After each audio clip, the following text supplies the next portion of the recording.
ಈ ಕಾರ್ಯಕ್ರಮದ ಪ್ರಾಯೋಜಕರು doctor Urals varicose veins Ayurveda care.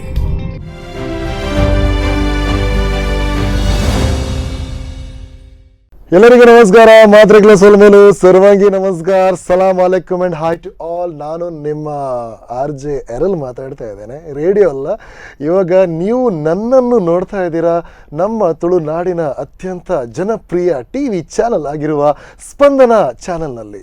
So ಈ ಕಾರ್ಯಕ್ರಮದ ಹೆಸರು ನಿಮಗೆ ಗೊತ್ತೇ ಇದೆ, ಮೈ autograph with RJ Errol. So ಈ ಒಂದು ಶೋನಲ್ಲಿ ಬರ್ತಾರೆ, ನಾನು ಬರ್ತೇನೆ, ನನ್ನ ಜೊತೆ ತುಂಬ ಜನ ಬರ್ತಾರೆ. ಮುಂದಿನ ಎಪಿಸೋಡ್ಗಳಲ್ಲಿ ಬರ್ತಾರೆ, ಈ ಎಪಿಸೋಡಲ್ಲಿ ಕೂಡ ಇದ್ದಾರೆ, ಹಿಂದಿನ ಎಪಿಸೋಡಲ್ಲಿ ಕೂಡ ಇದ್ದರು. ಬಂದವ್ರ ಹತ್ರ ನಾನು ಕೇಳೋ ಪ್ರಶ್ನೆ ಏನಂದರೆ, ಈಗ ಏನು ಮಾಡ್ತಾ ಇದ್ದೀರಂತಲ್ಲ, ನೀವು ಈಗ ಈ ಕೆಲಸ ಮಾಡ್ತಾ ಇದ್ದೀರಾ, ಬಟ್ ನೀವು ಇಲ್ಲಿವರೆಗೆ ಬಂದ ಜರ್ನಿ ಹೇಗಿತ್ತು? ನಿಮ್ಮ ಕೆಲವು ಕಷ್ಟದ ದಿನಗಳು, ಖುಷಿಯ ದಿನಗಳು, ಸಂತೋಷದ ಗಳಿಗೆಗಳು, ನೀವು ಮಾಡಿದಂತಹ ತುಂಟ ಕೆಲಸಗಳು, ಪೆಟ್ಟು ಕೊಟ್ಟದ್ದು, ಪೆಟ್ಟು ತಿಂದದ್ದು, ಯಾರಿಗೂ ಗೊತ್ತಿಲ್ಲದ ವಿಚಾರಗಳನ್ನು ಹಂಚಿಕೊಳ್ಳುವಂತಹ ಒಂದು ಕಾರ್ಯಕ್ರಮ.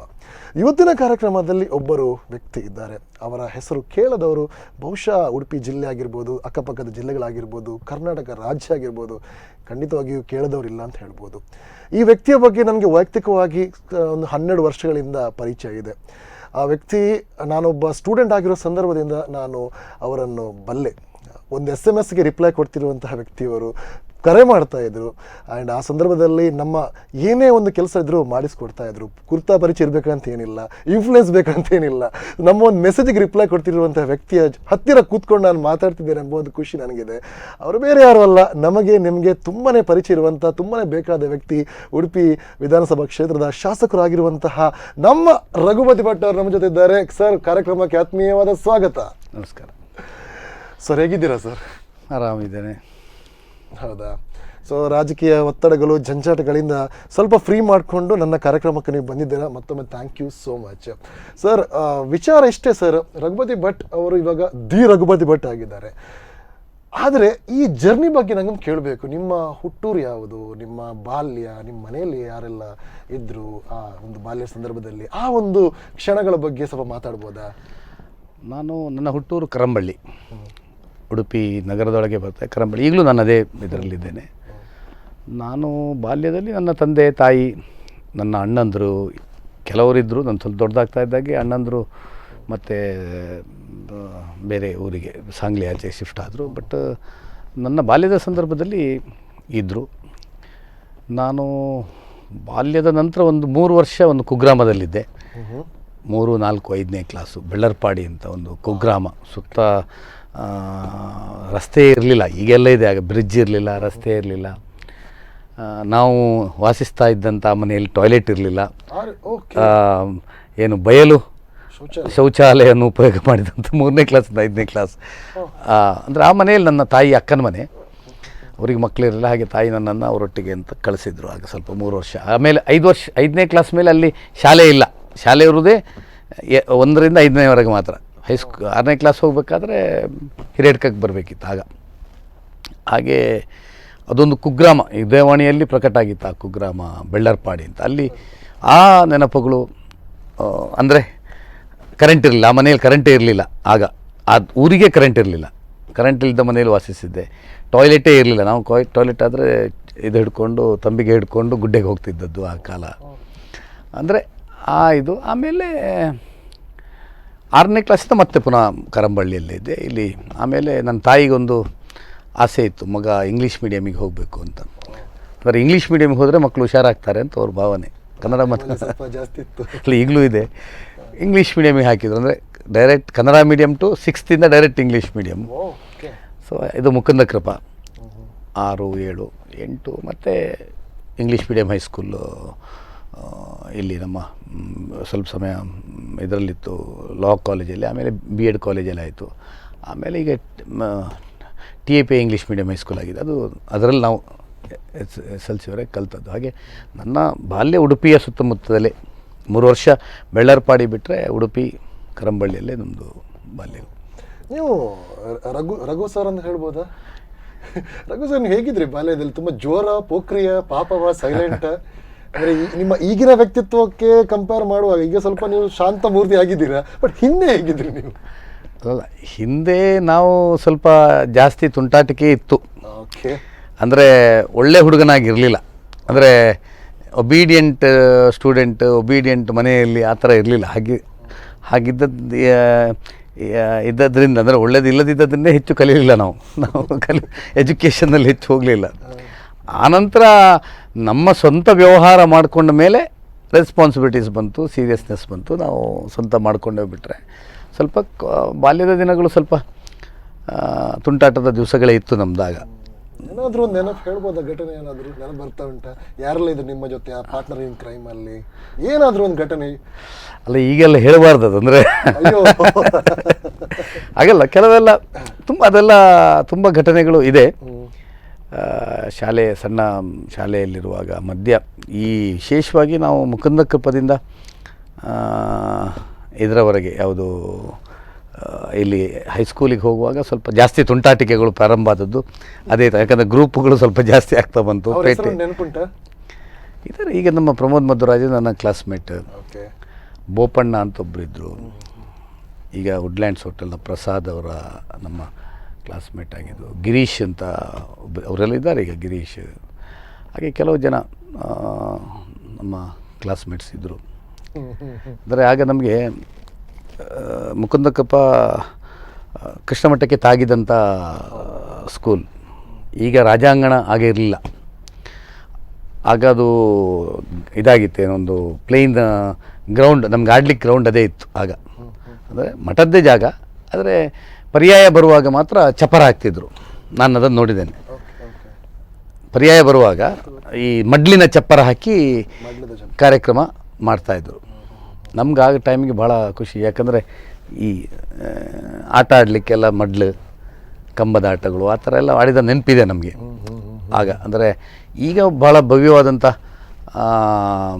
ರಾಜಾಂಗಣ ಆಗಿದೆ. ಆ ರಾಜಾಂಗಣದ ಪ್ಲೇಸಲ್ಲಿ ನಾವು ನಮ್ಮ 6ನೇ ಕ್ಲಾಸ್, 7ನೇ ಕ್ಲಾಸು, 8ನೇ ಕ್ಲಾಸು ಆಟ ಆಡ್ತಿದ್ದಂಥ ದಿನಗಳು ಆ ಗ್ರೌಂಡಲ್ಲೇ ಆಡಿದ್ದೇವೆ. ಶಿವೂರು ಸ್ವಾಮಿಯರಾಗ ಈಗ ಇಲ್ಲ, ಅವ್ರು ದಿವಂಗತ ಶಿವೂರು ಸ್ವಾಮಿಯವರು, ಅವರು ಸಣ್ಣ ಪ್ರಾಯ, ಆಗ ನಮ್ಗಿಂತ ಸ್ವಲ್ಪ ದೊಡ್ಡದು.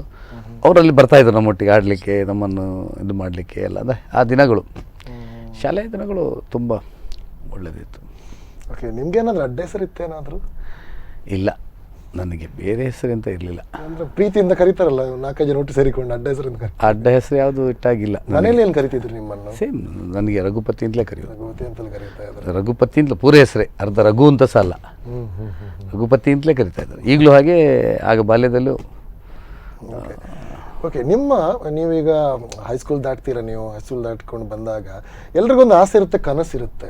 ನಿಮ್ದೇನಿತ್ತು ಆ ಟೈಮಲ್ಲಿ ಕನಸು, ಆಸೆ ಎಲ್ಲ? ಇಲ್ಲ, ಆಗ ನಂದು ನೋಡಿ, ನಾನು 6ನೇ ಕ್ಲಾಸ್ 7ನೇ ಕ್ಲಾಸಲ್ಲಿ ಇರುವಾಗಲೇ ನಂದು ಕನಸೇ ಇದ್ದದ್ದು ಗ್ಯಾರೇಜ್ ಮಾಡಬೇಕು ಅಂತ. ಸ್ವಂತ ಉದ್ಯೋಗ? ಸ್ವಂತದ್ದು ಗ್ಯಾರೇಜೇ. ನನ್ನ ತಂದೆ ಇದ್ದಾಗ ಮಾರುತಿ ಗ್ಯಾರೇಜ್ ಅಂತ ಇತ್ತು ಇಲ್ಲಿ, ಈಗ ನಮ್ಮ ಆಫೀಸ್ ಇರುವ ಜಾಗ. ಅದು ಅವರು ಟೆನೆಂಟ್ಸಿ ಕೊಟ್ಟಿದ್ದರು, ಅವರಿಗೆ ನಡೆಸಲಿಕ್ಕಾಗದೆ ಸ್ವಲ್ಪ ಸಮಯ ಹಿಂದೆ, ಅವ್ರು ಬಿಡ್ತಾ ಇರಲಿಲ್ಲ. ಸೊ ನನ್ನ ಟಾರ್ಗೆಟ್ ಇದ್ದದ್ದೇನು ಅಂದರೆ, ನಾನು SLC ಆದಮೇಲೆ PUC ಹೋಗಲಿಲ್ಲ, ಡೈರೆಕ್ಟ್ ನಾನು ಡಿಪ್ಲೊಮಾಗೆ ಹೋದ ಆಟೋಮೊಬೈಲ್. ಆಗದಿಂದ ನನ್ನ ಟಾರ್ಗೆಟ್ ಗ್ಯಾರೇಜ್ ಮಾಡಬೇಕು ಅಂತಲೇ. ನಾನು ಯಾವುದಾದ್ರೂ 7ನೇ ಕ್ಲಾಸ್ 8ನೇ ಕ್ಲಾಸ್ ಇರೋ ನನ್ನ ತಂದೆದು ಹಳೇ ಗ್ಯಾರೇಜಿದ್ದು ರಿಸಿಟ್ ಪುಸ್ತಕಗಳಿತ್ತು, ಅದನ್ನು ನೋಡಿ ನಾನು ಅಂದರೆ ಗ್ಯಾರೇಜಲ್ಲಿ ಬಿಸ್ನೆಸ್ ಮಾಡಿ ರಿಸಿಟ್ ಬಿಟ್ಟಾಗಿ ಕನಸು ಕಾಣ್ತಾ ಇದ್ದೆ. ಅಂದರೆ ಅದೇ ನನ್ನ ಡ್ರೀಮ್, ಅದೇ ಇದ್ದದ್ದು, ಗ್ಯಾರೇಜ್ ಏನೂ ಅಲ್ಲ, ಗ್ಯಾರೇಜೇ ಮಾಡಬೇಕು ಅಂತ. ಹಾಗೆ ನಾನು SLC ಆದ ಕೂಡ ಡೈರೆಕ್ಟ್ ಆಟೋಮೊಬೈಲಿಗೆ ಸೇರಿದೆ. ಅದು ಅಪ್ರೆಂಟಿಸ್ಶಿಪ್ ಕೋರ್ಸ್, 3 ಇಯರ್ಸ್ ಕೋರ್ಸ್. ಅದರಲ್ಲಿ ಪ್ರಾಕ್ಟಿಕಲ್ ಜಾಸ್ತಿ, ಸ್ವಲ್ಪ ಕೆಲಸ ಕರಲಿಕ್ಕಾಗುವಂಥದ್ದು. ಸೊ ಅದನ್ನು ಕಲಿತೆ. ಆಮೇಲೆ ನಾನು ಗ್ಯಾರೇಜಲ್ಲಿ ಕೆಲಸ ಮಾಡಿದೆ, ಕೆಲವು ಗ್ಯಾರೇಜಲ್ಲಿ. ಇಲ್ಲಿ ಗಾಡ್ವಿನ್ ಗ್ಯಾರೇಜ್ ಅಂತಿದೆ, ನವೀನ್ ಆಟೋ. ನಾನಲ್ಲಿ ನನ್ನ ಮೆಕ್ಯಾನಿಕ್ ಆಗಿ ಟ್ರೈನಿ ಆಗಿ, ಅಂದರೆ ಕೆಲಸ ಕಲೀಲಿಕ್ಕೋಸ್ಕರ ನಾರಾಯಣಣ್ಣ ಅಂತ ಆಗ ಒಬ್ಬರು ಮೆಕ್ಯಾನಿಕ್ ಇದ್ದರು ಗಾಡ್ವಿನ್ ಗ್ಯಾರೇಜಲ್ಲಿ, ನಾರಾಯಣ್ ಶೇರಿಗಾರ್ ಅಂತ. ನನ್ನ ತಂದೆಯು ಡ್ರೈವರ್, ಹಾಗಾಗಿ ಅವರಿಗೆ ಅವರ ಪರಿಚಯ ಇದ್ದು ನನ್ನ ಹತ್ರ ಅಲ್ಲಿ ಹೋಗಿ ನನ್ನಲ್ಲಿ ಸೇರಿಸಿದ್ರು. ಅಲ್ಲಿ 1 ವರ್ಷ ಕೆಲಸ ಮಾಡಿದ್ದೇನೆ ನಾನು. 1 ವರ್ಷ ಕೆಲಸ ಮಾಡಿದ್ದೇನೆ. ಆಮೇಲೆ 1 ವರ್ಷ ನನ್ನ ಅಣ್ಣನ ಹೋಟ್ಲ್ ಓಪನ್ ಆಯ್ತು. ಆಗ 1 ವರ್ಷ ಅಲ್ಲ, 9 ತಿಂಗಳಿಂದ 10 ತಿಂಗಳು ಅಲ್ಲಿ ಇಚಲ್ಕರಂಜಿ. ಅಲ್ಲಿ ಹೋದ ಒಂದು ಕಡೆಗೆ ಅಲ್ಲೇ ಒಂದು 1 ವರ್ಷ 10 ತಿಂಗಳೇನೋ ಇದ್ದೆ. 1 ವರ್ಷ 10 ತಿಂಗಳು ಅಲ್ಲ, 1 ವರ್ಷದ ಒಳಗೆ ಅಲ್ಲಿದ್ದೆ. ಮತ್ತು ವಾಪಸ್ ಬಂದವನು ನಮ್ಮ ಗ್ಯಾರೇಜಿನ ಒಂದು ಪೋರ್ಷನ್ ಸಿಕ್ಕಿತ್ತು ನಮಗೆ, ಅದು ಕೋರ್ಟಲ್ಲಿ. ಅದರಲ್ಲಿ ನಾನು ಬಂದು ಗ್ಯಾರೇಜೇ ಮಾಡಿದ್ದು, ನಾನು ಸ್ವೋದ್ಯೋಗವೇ ಮಾಡಿದ್ದು. ಅಂದರೆ ನಾನು ಕೆಲಸ ಕಲ್ತಿದ್ದೆ ಆಗಲೇ. ನಾನು ಡಿಪ್ಲೊಮಾಗೆ ಹೋಗುವಾಗಲೇ ರಾತ್ರಿ ಕೆಲಸಕ್ಕೂ ಇಲ್ಲೊಂದು ನಟರಾಜ್ನವರದ್ದೊಂದು ಚಾಯ್ಸ್ ಆಟೋ ವರ್ಕ್ಸ್ ಅಂತ ಇತ್ತು ಇಂದ್ರಾಳಿ. ಆಗ ರಜೆ ಇದ್ದಾಗ ಎಲ್ಲ ಅಲ್ಲಿ ಹೋಗಿ ಕೆಲಸ ಮಾಡ್ತಿದ್ದೆ, ಕೆಲಸ ಕಲೀಲಿಕ್ಕೋಸ್ಕರ. ನಾನು ಡಿಪ್ಲೊಮಾ ಮುಗಿಯುವಾಗಲೇ almost I was like a mechanic, ಕಲ್ತಿದ್ದೆ. ಮತ್ತು ಆಗ ರಜೆ ಇದ್ದಾಗ ರಾತ್ರಿ ಹೊತ್ತಲ್ಲಿ ಬೊಗ್ಗು ನಾಯಕರು ಅಂತ ಒಬ್ಬರು ನಮ್ಮ ಇವರು KMCಯ ಡ್ರೈವರ್ ಇದ್ದರು, ಅವರು ಮೆಕ್ಯಾನಿಕ್. ಅವರು ಡ್ಯೂಟಿ ಮುಗಿದ ಮೇಲೆ ಕೆಲವು ಪ್ರೈವೇಟ್ ಕೆಲಸಗಳನ್ನು ಮಾಡ್ತಿದ್ರು, ಟೆಂಪೋ ಕಾರುಗಳನ್ನು ರಿಪೇರಿ. ನಾನು ಅವರಿಗೆ ಅಸಿಸ್ಟೆಂಟಾಗಿ ಹೋಗ್ತಾಯಿದ್ದೆ. ಅವರು ಫುಲ್ಲು ಕಲಿಸ್ತಾ ಇದ್ರು ನನಗೆ ಆ ಟೈಮಲ್ಲಿ. ಇದೆಲ್ಲ ನಾನು SLC ಆದ ಕೂಡಲೇ ಹೇಳೋದಂಥದ್ದು. ಸೊ ಅಂದರೆ ನನ್ನ ಟಾರ್ಗೆಟ್ ಇದ್ದದ್ದೇ ಗ್ಯಾರೇಜ್ ಮಾಡಬೇಕು, ಕೆಲಸ ಕಲಿಬೇಕು ಅಂತ. ಬಟ್ ಲಕ್ಕಿಲಿ ನಾನು ಟೋಟಲ್ ಕೆಲಸ ಕಲ್ತಿದ್ದೆ. ನಾನು I am A perfect mechanic. ನಾನು ನಿಮ್ಮ ಲೈಟ್ ಮೋಟ್ರ್ ವೆಹಿಕಲ್ ಮೆಕ್ಯಾನಿಕ್. ನಾನು ನಿಮ್ಮ 2001 2002ವರೆಗೂ ನಾನು ಸ್ವಂತ ಕೆಲಸ ಮಾಡ್ತಾಯಿದ್ದೆ ಗ್ಯಾರೇಜ್. ಅಂದರೆ ಇನ್ಕ್ಲೂಡಿಂಗ್ ಆಗೆಲ್ಲ ಅಂಬಾಸಿಡ್ರ್ ಫಿಯೆಟ್ನ ಕಾಲಗಳು. ಮಾರುತಿ ಬರುವಾಗ ನಾವು ಸ್ವಲ್ಪ ಬೇರೆ ಲೈನ್ ಹಿಡಿದಾಗಿದೆ ನಮ್ಮದು. ಇದು ನಾನು 1990ಯಲ್ಲಿ ನನ್ನ ಗ್ಯಾರೇಜ್ ಮಾಡಿದ್ದು, ಸುಪ್ರೀಮ್ ಆಟೋ ಇಂಜಿನಿಯರಿಂಗ್ ವರ್ಕ್ಸ್ ಅಂತ. ದೊಡ್ಡ ಗ್ಯಾರೇಜ್. ಅಂದರೆ ಅದರಲ್ಲಿ ನಾನೇ ಸ್ವಂತ ಕೆಲಸ ಮಾಡ್ತಾಯಿದ್ದೆ. ನಾನು ಆಗ ಅಂಬಾಸಿಡ್ರ್ ಫಿಯೇಟ್ಗಳು, ಗೇರ್ ಬಾಕ್ಸ್ ಕೆಲಸ, ಇಂಜಿನ್ ಕೆಲಸ ಸ್ವತಃ ಮಾಡ್ತಾಯಿದ್ದವನಾಗ ಅಂತ. ಐ ಮೇ ಪೂರ್ಣಕಾಲಿಕ ಮೆಕ್ಯಾನಿಕ್ ನಾನು. ಆಮೇಲೆ ಬೇರೆ ಬೇರೆ ಶಿಫ್ಟ್ ಆಯಿತು ಬಿಸ್ನೆಸ್, ಅದರ ಒಟ್ಟಿಗೆ ಗ್ಯಾರೇಜ್ ಇದ್ದಾಗೆ ಶಿಫ್ಟ್ ಆಯಿತು. ಮತ್ತು ಇನ್ಸಿಡೆಂಟ್ಲಿ ಪೊಲಿಟಿಕ್ಸ್ ಶಿಫ್ಟ್ ಆಯಿತು. ಈಗ ಗ್ಯಾರೇಜ್ ಇದ್ದ ಸುದ್ದಿ ಹೋಯ್ತು. ಹಾಗೆ ಸರ್, ಒಂದು ಪ್ರಶ್ನೆ ಕೇಳ್ತೇನೆ. ನಿಮ್ಮ ಮೊದಲ ಸಂಬಳ ಎಷ್ಟು? ಆ ಸಂಬಳದಿಂದ ಏನು ಮಾಡಿದ್ರಿ ನೀವು? ನನ್ನ ಮೊದಲ ಸಂಬಳ, ನಾನು ಅಂದರೆ ಸಂಬಳ ಅಂತಲ್ಲ, ಅದು ನನ್ನ ಸ್ಟೈಫಂಡ್. ಇದು ಕಲೀಲಿಕ್ಕೆ ಅಂತ ಅವ್ರಿಗೇನು ಕಂಡೀಷನ್ ಹಾಕಲಿಲ್ಲ ನನ್ನ ತಂದೆ. ಆಗ ಕಲಿಯೋರಿಗೆ ಹೋಗೋರಿಗೆ ಅಷ್ಟೇ ಕೊಡ್ತಾಯಿದ್ರು. ನನಗೆ ವಾರಕ್ಕೆ 30 ರೂಪಾಯಿ ಸಂಬಳ ಕೊಡ್ತಾಯಿದ್ರು. ನಾರಾಯಣ ಇದು 30 ರೂಪೀಸ್ ವಾರಕ್ಕೆ. 30 ರೂಪಾಯಿ ಸಂಬಳ. ಅದು ಹೇಗೆ ಅಂದರೆ ಶನಿವಾರ ಎಲ್ಲರಿಗೆ ಪೇಮೆಂಟ್ ಅವರಿಗೆ ದೇವ್ರ ನರ್ಸಿ. ಆಮೇಲೆ ನಾನು ಹಾಗೆ ಪೇಮೆಂಟ್ ಕೊಡುವ ಸ್ಥಿತಿ ಬಂತು. 90ಯಲ್ಲಿ ನಾನೇ ಸ್ವಂತ ಮಾಡಿದೆ. ಬಟ್ 1 ವರ್ಷ ನಾನು ಆಗ ವಾರಕ್ಕೆ 30 ರೂಪಾಯಿ, ಅವರು 10 ರೂಪಾಯಿ ನೋಟು, ಹೀಗೆ ನಂಗೆ ಇವತ್ತಿಗೂ ನೆನಪಿದೆ. ಒಳ್ಳೆ ಮೆಕ್ಯಾನಿಕ್.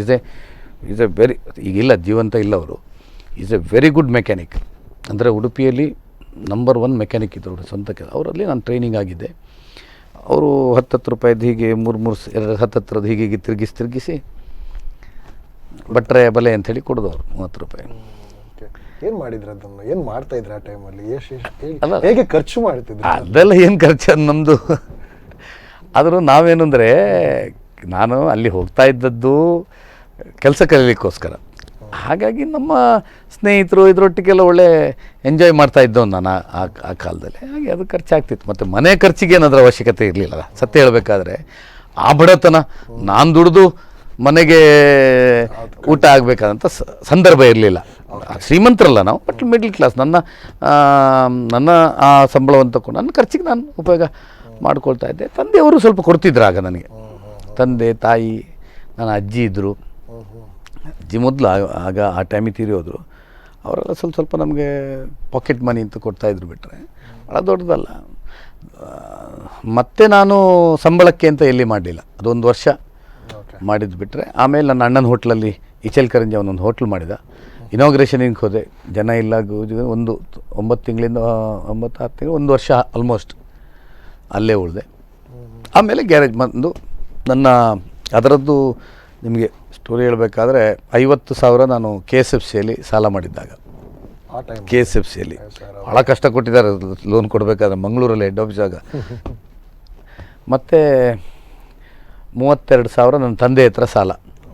ಅವರು ಹಾಗೆ ಹೇಳಿದ್ದಾರೆ, ಸಾಲ ಇದು ನೀನು ವಾಪಸ್ ಕೊಡಬೇಕು ಅಂತ. ಅದೆಲ್ಲ ತಂದೆ ಸಾಲ ಎಲ್ಲ ಬಿಟ್ಟು KSFC ಎಲ್ಲ ಬಿಟ್ಟು ಆಮೇಲೆ ಡೆವಲಪ್ ಆಯ್ತು. ನಮ್ಮ ಬಿಸ್ನೆಸ್ಸಲ್ಲಿ ಒಳ್ಳೆ ನಾನು ಸೆಟ್ಲ್ ಆದೆ. ಆಮೇಲೆ 90 ಸ್ವಲ್ಪ ಕಷ್ಟ ಇತ್ತು ತುಂಬದ ಶುರುವಿನ ಕಾಲದಲ್ಲಿ. ಅಂದರೆ ಗ್ಯಾರೇಜ್ ಅಂದರೆ ಹೇಗೆ ಅಂದರೆ ತುಂಬ ಇವರು ಕೆಲಸದವ್ರನ್ನೆಲ್ಲ ತುಂಬ ಇಟ್ಕೊಂಡಿದ್ದೆ. ಆಮೇಲೆ ಬಿಸ್ನೆಸ್ಸು ತುಂಬ ಆಯಿತು, ಅಪ್ಸ್ ಆ್ಯಂಡ್ ಡೌನ್ಸ್ ಇರ್ತಾಯಿತ್ತು. ಬಟ್ ಆದ್ರೇನು ಭಾಳ ಒಂದು ಪ್ರಾಬ್ಲಮ್ಸ್ ಅಂತ ಏನಿರಲಿಲ್ಲ. ಹಂತ ಹಂತವಾಗಿ ಬೆಳೆದಿದ್ದೇನೆ ನಾನು. ಫಸ್ಟ್ ಗ್ಯಾರೇಜ್ ಮಾಡಿದೆ. ಗ್ಯಾರೇಜ್ ಸಕ್ಸಸ್ ಆಗುವಾಗ ಎಲ್ಲವೂ ಮಾಡಿದೆ. ಪ್ಯಾಚ್ ವರ್ಕ್ ಕೆಲಸ ಮಾಡ್ತಿದ್ದೆವು ನಾವು, ಪೈಂಟಿಂಗ್ ಕೆಲಸ ಮಾಡ್ತಾಯಿತ್ತು, ಎಲೆಕ್ಟ್ರಿಕಲ್ ಮಾಡ್ತಾಯಿತ್ತು, ಮೆಕ್ಯಾನಿಕಲ್ ಅಂತೂ ನಮ್ಮದು ಹೆವಿ ವೆಹಿಕಲ್ಸ್ ವಿಂಗ್ ಬೇರೆ ಇತ್ತು. ಬಸ್ಸುಗಳು ಮೇಜರ್ ಸರ್ವಿಸ್ ಬಸ್ ಸ್ಟ್ಯಾಂಡಿಗೆ ಹತ್ತಿರ ಅದು ನಮ್ಮ ಸುಪ್ರೀಂ ಆಟೋ ಇಂಜಿನಿಯರ್ಸ್. ನನಗೆ ಗ್ಯಾರೇಜ್ ಭಟ್ರು ಅಂತ ಹೆಸರಾಗ ಸುಪ್ರೀಂ ಭಟ್ರು ಅಂತ ಹೇಳ್ತಾಯಿದ್ರು ನಮ್ಗೆ ಆಗ. ನೀವೀಗೇನ ನಿಕ್ ನೇಮ್ ಅಂತ ಹೇಳಿದ್ರಲ್ಲ, ಸುಪ್ರೀಂ ಭಟ್ರು ಅಂತ ಆಗ. ಈಗ ಅದು ಹೆಸರಿಲ್ಲ, ಸುಪ್ರೀಂ ಆಟೋ ಇಂಜಿನಿಯರ್ಸ್ ನನ್ನ ಗ್ಯಾರೇಜ್ನ ಹೆಸರಾಗ. ಇದೆಲ್ಲ ನಾನು ಪೊಲಿಟಿಕ್ಸಿಗೆ ಬರುವ ಮೊದಲು. ಅಲ್ಲಿ ಸರ್ವಿಸ್ ಬಸ್ ಸ್ಟ್ಯಾಂಡಿಗೆ ಸಿಟಿ ಬಸ್ ಸ್ಟ್ಯಾಂಡಿಗೆ ಹತ್ತಿರ ಇತ್ತು. ಹಾಗಾಗಿ ಬಸ್ಸುಗಳು ಇಮಿಡಿಯೇಟ್ ರಿಪೇರ್ಸ್ಗಳು, ಮತ್ತು ರಾತ್ರಿ ಎಲ್ಲ ನಾವು ಡೇ ಆ್ಯಂಡ್ ನೈಟ್ ಕೆಲಸ ಇತ್ತು ನಮ್ಮದು ಗ್ಯಾರೇಜಲ್ಲಿ. ನೈಟೆಲ್ಲ ಈ ಬಸ್ಸುಗಳು ಇದನ್ನೆಲ್ಲ ಮಾಡ್ತಾರೆ. ಅದಕ್ಕೆ ಬೇರೆ ನಮ್ಮ ಹತ್ರ ಅಷ್ಟು ಮೆಕ್ಯಾನಿಕ್ಸ್ ಇದ್ದರು. ನಾನು ಬಸ್ಸಿನ ಕೆಲಸ ನಾನು ಮಾಡ್ತಾ ಇರಲಿಲ್ಲ, ನನಗದು ಮಾಡಲಿಲ್ಲ. ನಾನು ಲೈಟ್ ಮೋಟ್ರ್ ವೆಹಿಕಲ್ಸ್ ಇದ್ದು. ಬಟ್ ನನ್ನ ಹತ್ರ ಒಳ್ಳೆ ಮೆಕ್ಯಾನಿಕ್ ಟೀಮ್ ಇತ್ತು. ಹಾಗೆ ಮಾಡ್ತಾಯಿದ್ದೆ, ಒಳ್ಳೆ ಸೆಟ್ ಆಯಿತು. ಆನಂತರ ನಿಮ್ಮದು ಗ್ಯಾರೇಜ್ ಆದ ಹಾಗೆ ಸ್ವಲ್ಪ ಸೈಡಲ್ಲಿ ಕೆಲವರು, ನಾನು ಒಳ್ಳೆ ಮೆಕ್ಯಾನಿಕ್ ಆದ್ದರಿಂದ ತೋರಿಸ್ಲಿಕ್ಕೆ ಬಂದರು, ಈ ಗಾಡಿ ಹೇಗಾಗ್ಬೋದು ಅಂತ. ನಾನು ಅದನ್ನು ಟ್ರಯಲ್ ನೋಡೋದು ಅಂತಾಯಿತು. ಆಮೇಲೆ ಸ್ಲೋಲಿ ನಾನೇ ಬ್ರೋಕರೇಜ್ ಶುರು ಮಾಡಿದೆ. Very nice. ನಿಮಗೆ ಗಾಡಿ ಬೇಕಾದರೆ ಇನ್ನೊಬ್ಬರ ಗಾಡಿ ತೆಗೆಸಿಕೊಡ್ದು, 500 ರೂಪಾಯಿ ಕಮಿಷನ್ ನನಗೊಂದು ಕಾರಲ್ಲಿ ಆಗ.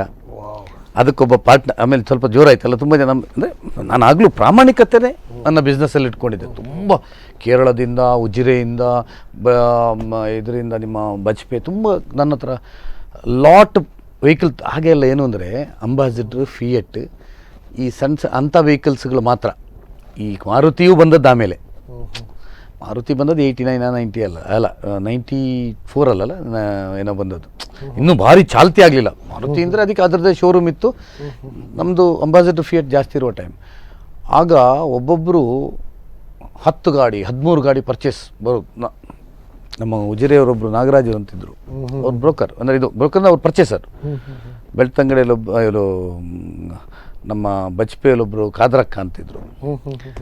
ಹಾಗೆ ಇತ್ತು. ಕೆಲವರೆಲ್ಲ ನಮ್ಮ ಹತ್ರ ಫೋನ್ನಲ್ಲಿ ಇಷ್ಟು ಗಾಡಿ ಉಂಟು ಅಂತ ಹೇಳಿದ್ರೆ ನನ್ನ ವಿಶ್ವಾಸದ ಮೇಲೆ ನನ್ನ ಹತ್ರ ಅಡ್ವಾನ್ಸ್ ಮಾಡಲಿಕ್ಕೆ ಹೇಳ್ತಿದ್ರು. ನನಗೆ ಒಂದು ಗಾಡಿಯಲ್ಲಿ 500 ರೂಪಾಯಿ, ಅವ ಸೇಲ್ ಮಾಡಿದವ 500 ರೂಪಾಯಿ. ಹಾಗೆ ಅದು ಸ್ವಲ್ಪ ಜೋರಾಯಿತು. ಆಮೇಲೆ ಆಗ ನಮ್ಮದೊಂದು ಜಾಗವನ್ನು ಯಾವುದೋ ತಂದೆ ಹತ್ರ ಕೇಳಿಕೊಂಡು ಒಂದು ಓಡಿ ತಗೊಂಡೆ. ನಮ್ಮ 3 ಲಕ್ಷ ಇದು ಈ ಜನತಾ ಕೋಆಪರೇಟಿವ್ ಬ್ಯಾಂಕಲ್ಲಿ. ಈಗ ನೋಡಿದ್ರದ್ದೇನಲ್ಲ, 3 ಲಕ್ಷ ಓಡಿ. ಅದರಲ್ಲಿ ನಾನೇ ಸ್ವಲ್ಪ ಪರ್ಚೇಸ್ ಮಾಡಲಿದ್ದೆ. ಹಾಗೆಲ್ಲ ನಿಮಗೆ ಅಂಬಾಸಿಡರ್ ಎಲ್ಲ 30,000 40,000ಕ್ಕೆಲ್ಲ ಅಂತ ಒಂದು 4-5 ವೆಹಿಕಲ್ಸ್ ತಗೊಳ್ಳೋದು, ರಿಪೇರ್ ಮಾಡೋದು. ಅದು ಗ್ಯಾರೇಜ್ ಇತ್ತು, ಸೇಲ್ ಮಾಡೋದು, ಅದು ಸ್ಟಾರ್ಟ್ ಆಯಿತು. ಆಮೇಲೆ ಸ್ಲೋಲಿ ವೆಹಿಕಲ್ಸ್ನವರಿಗೆ ಫೈನಾನ್ಸ್ ಮಾಡಿ ಕೊಡೋದು ಸ್ಟಾರ್ಟ್ ಮಾಡಿದೆ. Step by step finance. ಈಗ ವೆಹಿಕಲ್ ಯಾರಿಗಾರು ಬೇಕು, ಅವ್ನಿಗೆ ಫೈನಾನ್ಸ್ ಬೇಕು. ಅದು ಆಗ ಫೈನಾನ್ಸ್ಗಳು, ಈ ಬ್ಯಾಂಕ್ಗಳು, ಕೋಆಪರೇಟಿವ್ಸ್ ಎಲ್ಲ ಇಷ್ಟು ಕೊಡ್ತಾ ಇರಲಿಲ್ಲ. ಮೆಡ್ರಾಸ್ ಫೈನಾನ್ಸೇ ಆಗ. ಬಜ್ಪೇಯಲ್ಲಿ ಒಬ್ಬರು ಅಬ್ದುಲ್ ರಹಮಾನ್ ಅಂತ ಒಬ್ಬರು ಇದ್ದರು, ಈಗಲೂ ಇದ್ದಾರೆ. ಅವ್ರ ಹತ್ರ ಸಬ್ ಏಜೆಂಟ್ ನಾನು. ಬಹುಜನ್ ಸಾಹೇಬರು ಅಂತ ಇಲ್ಲಿದ್ದರು ಒಬ್ಬರು. ಅವರು ಫಸ್ಟ್ ಸ್ಟಾರ್ಟ್ ಮಾಡಿಸಿದ್ದು ಮಂಗಳೂರಿಗೆ ಹೋಗಿ. ಒಳ್ಳೆಯವರು ಅವರು ಪಾಪ. ಆಮೇಲೆ ಅವರು ತೀರಿ ಹೋದರು, ಅವರು ಇದಾದರು. ಆಗ ಬಜ್ಪೇಯಲ್ಲಿ ಒಬ್ಬರು ಅಬ್ದುಲ್ ರಹಮಾನ್ ಅಂತ ಒಬ್ಬರು, ನಮ್ಮ ಕಾದರ್ ಅಂತ ಹೇಳಿದಲ್ಲ, ಅವರ ತಮ್ಮ, ಅವ್ರು ಫೈನಾನ್ಸ್ ಕೊಡ್ತಾರೆ ಅಂತಾಯಿತು. ಕಡೆಗೆ ಅಲ್ಲಿ ಹೋಗಿ ಕೊಡ್ತಾರೆ. ಅದರಲ್ಲಿ 500 ರೂಪಾಯಿ ಕಮಿಷನ್ ಸಿಗ್ತಿತ್ತು. ಲೋನ್ ಮಾಡಿ ಕೊಟ್ಟರೆ ಅವ್ರು 500 ರೂಪಾಯಿ ಕೊಡ್ತಾಯಿದ್ರು ನಮಗೆ, ಲೋನ್ ಪಾರ್ಟಿ ತಂದರೆ. ಆನಂತರ ಅವ್ರೇನು ಮಾಡಿದ್ರು ನನ್ನ ಮೇಲೆ ವಿಶ್ವಾಸದಿಂದ ನನ್ನ ಆಫೀಸಲ್ಲೇ ಅವ್ರದ್ದೊಂದು ಸಬ್ ಆಫೀಸ್ನಾಗ ಮಾಡಿದ್ರು. ನಿಮಗೆ ಬೇಕಾದರೆ ಅವು ಅಗ್ರಿಮೆಂಟ್ ಇಲ್ಲೇ ನಮ್ದು ಇರ್ತಿತ್ತು, ಲೋನಿಗೆ ಸೈನ್ ಇಲ್ಲೇ. ಅವ್ರದ್ದೊಬ್ಬ ಜನ ಡಿ ತಗೊಂಬಂದು ಇಲ್ಲೇ ಪೇಮೆಂಟ್ ಮಾಡ್ತಿದ್ದ. ಆ ಟೈಮ್ ಶುರುವಾಯಿತು. ಅದು ಆದಮೇಲೆ ಉಡುಪಿ ಜಿಲ್ಲೆಯವರೆಲ್ಲ ನಮ್ಮಲ್ಲೇ ಅವರು. ಆನಂತರ ನಾನೇನು ಮಾಡಿದೆ, ಇದು ಒಳ್ಳೆ ಬಿಸ್ನೆಸ್ ಆಗ್ಲಿಕ್ಕೆ ಶುರುವಾಯಿತು. ನಮ್ಮ ಹತ್ರ ಗ್ಯಾರೇಜು ಒಳ್ಳೇದಿತ್ತು, ಇನ್ಕಮ್ ಬರ್ತಿತ್ತು, ಒಳ್ಳೇದು ಗ್ಯಾರೇಜು ಒಳ್ಳೇದಿತ್ತು, ವೆಹಿಕಲ್ ವ್ಯಾಪಾರ ಆಗ್ತಿತ್ತು, ತಗೊಂಡು ಮಾಡ್ತಿದ್ದೆ, ಫೈನಾನ್ಸ್ ಇತ್ತು. ಆನಂತರ ಆಗ ನಾನು ಹಿರಣ್ಯ ಫೈನಾನ್ಸ್ ಆ್ಯಂಡ್ ಇನ್ವೆಸ್ಟ್ಮೆಂಟ್ಸ್ ಅಂತ ನಾವು ಒಂದು 10 ಜನ ಪಾರ್ಟ್ನರ್ಸ್ ಸೇರಿಕೊಂಡು ನಾನು ಯೋಚನೆ ಮಾಡಿದೆ, ಯಾರೋ ಮೆಡ್ರಾಸಿಗೆ ನಾವು ಒಂದು ಮಾಡೋಣ ಅಂತ ಹೇಳ್ಕೊಂಡು ಒಂದು 10 ಜನ ಸೇರ್ಕೊಂಡು ಒಂದು ಫೈನಾನ್ಸ್ ಕಂಪನಿ ಮಾಡಿದೆವು, ಪಾರ್ಟ್ನರ್ಸ್, 10 ಜನ ಪಾರ್ಟ್ನರ್ಸ್, ನಾನು ಮ್ಯಾನೇಜಿಂಗ್ ಪಾರ್ಟ್ನರ್ ಅಂತ ಮಾಡಿ ಅಲ್ಲೇ ಅದರ ಗ್ಯಾರೇಜ್ ಅಲ್ಲೇ ಆಫೀಸಲ್ಲಿ ಒಳಗೆ ಮಾಡ್ಕೊಳ್ಳಿ. ಆಗ ನಮ್ಮದು ಒಂದು ಪೋರ್ಷನ್ ಇದ್ದವರನ್ನು ನಾವು ಬಿಡಿಸ್ಕೊಂಡೆವು, ಸ್ವಲ್ಪ ಹಣ ಕೊಟ್ಟಲ್ಲ. ಆ ಫೈನಾನ್ಸ್ ಮತ್ತು ನನಗೆ ತುಂಬ ಇಂಪ್ರೂವ್ ಆದ ನಾನು ಅದರಲ್ಲಿ. ಆನಂತರ ಮೆಡ್ರಾಸ್ ಫೈನಾನ್ಸು ಏನಾಯಿತು, ನನ್ನ ಕ್ರೆಡಿಬಿಲಿಟಿ ನೋಡಿ, ನನ್ನ ರಿಕವರಿ, ನನ್ನ ಪ್ರಾಂಪ್ಟ್ನೆಸ್ ನೋಡಿ ಮೆಡ್ರಾಸ್ನಲ್ಲಿ ಈ ಶೇಟ್ನವರು ಅವರೆಲ್ಲ ಕೂಡ ಅವ್ರು ಡೈರೆಕ್ಟ್ ನನಗೆ ಕೊಟ್ಟರು. ನಾನು ಡೈರೆಕ್ಟ್ ಏಜೆಂಟ್ ಆದೆ. ಉಡುಪಿಯಲ್ಲಿ ಯಾರು ಇರಲಿಲ್ಲ ಆಗ, ಮಂಗಳೂರಲ್ಲೇ ಬಿಟ್ಟರೆ ಉಡುಪಿಯಲ್ಲಿ ನಾನೇ. ಆಗ ಒಂದೊಂದು ವಿಸ್ತಾರ ಮಾಡಿದೆ, full all over state finance ಕೊಟ್ಟು, ವೆಹಿಕಲ್ ಮಾತ್ರ. ಹಿರಣ್ಯ ಫೈನಾನ್ಸು ಒಂದು 5 ಕಂಪನಿ ಮಾಡಿದೆ ನಾನು. ಹಿರಣ್ಯ ಕ್ರೆಡಿಟ್ಸ್, ಹಿರಣ್ಯ ಆಟೋ ಫೈನಾನ್ಸ್, ಡೆಪಾಸಿಟ್ಸ್ ತುಂಬ ತಗೊಳ್ತಾ ಇದ್ದೆ. ಅಂದರೆ ಅದೊಂದು ನಂದು ಈ ವೆಹಿಕಲ್ ಮಾತ್ರ. ನಾನು ಯಾವ ಒಂದು ಗೋಲ್ಡ್ ಲೋನ್ ಕೊಡಲಿಲ್ಲ, ಇವತ್ತಿನವರೆಗೂ ಗೋಲ್ಡ್ ಲೋನ್ ಕೊಡಲಿಲ್ಲ, ಹ್ಯಾಂಡ್ ಲೋನ್ ಕೊಡಲಿಲ್ಲ. Only vehicle hire purchase company ಮಾಡಿದ್ದು ಕೊಟ್ಟಿದ್ದೆ. ಅದರಲ್ಲಿ ನಾನು ಬಿಸ್ನೆಸ್ಸಲ್ಲಿ ಇಂಪ್ರೂವ್ ಆದ ಹಾಗೆ ಹಂತವಾಗಿ ಎಲ್ಲ. ಆಮೇಲೆ ಈ ಪೊಲಿಟಿಕ್ಸ್ ಬಂದಮೇಲೆ ಈ ಗ್ಯಾರೇಜ್ ಎಲ್ಲ ಕ್ಲೋಸ್ ಆಯಿತು. ಅಂದರೆ ಬರೋಣ. ನಾವೆಲ್ಲರೂ ನಮ್ಮ ರಘುಪತಿ ಸರನ್ನು ನಾವು ವಿಧಾನಸಭೆಯಲ್ಲಿ ರಘುಪತಿ ಭಟ್ ಎಂಬ ಹೆಸರಿನ ನಾನು ಎಂಬ ಒಂದು ವಾಕ್ಯ ಓದುವಾಗ ನೋಡಿ ನಾವು ರೋಮಾಂಚನ ಆಗಿದ್ದೇವೆ, ಅವರಿಗೂ ರೋಮಾಂಚನ ಆಗಿದೆ. ಬಟ್ ಅದರ ಹಿಂದಿನ ಕಥೆಯನ್ನು ಹೇಳ್ತಾ ಇರುವಾಗಂತಹ ಒಂದು ಥ್ರಿಲ್ ಆಗ್ತಾ ಇದೆ. ಸೊ ಒಬ್ಬ ಮೆಕ್ಯಾನಿಕ್ ಆಗಿ, ಒಬ್ಬ ಟ್ರೈನಿ ಆಗಿ, ಒಬ್ಬ ಬ್ರೋಕರೇಜ್ ಮಾಡಿಕೊಂಡು, ನಂತರ ಕೆಲವು ಕಾರುಗಳ ಬಗ್ಗೆ ಆಸಕ್ತಿ ಬೆಳೆಸ್ಕೊಂಡು ಅದರದ್ದೆಲ್ಲ ಸಣ್ಣ ಪುಟ್ಟ ವ್ಯವಹಾರ ಮಾಡಿಕೊಂಡು ಫೈನಾನ್ಸ್ ಕಂಪನಿ ಸ್ಟಾರ್ಟ್ ಮಾಡಿ ಬೆಳೆದ ನಿಮ್ಮೆಲ್ಲರ ರಘುಪತಿ ಭಟ್ ಅವರ ಕಥೆಯನ್ನು ನಾವು ನೋಡ್ತಾ ಇದ್ದೇವೆ, ಈಗ ಕೇಳ್ತಾ ಇದ್ದೇವೆ ಕೂಡ. ಸ್ವಲ್ಪ ಬ್ರೇಕ್ ತೆಗೆದುಕೊಂಡು ವಾಪಸ್ ಬರೋಣ. ನೋಡ್ತಾ ಇರಿ ಸ್ಪಂದನ ಚಾನಲ್. ಈ ಕಾರ್ಯಕ್ರಮದ ಪ್ರಾಯೋಜಕರು doctor Urals varicose veins Ayurveda care.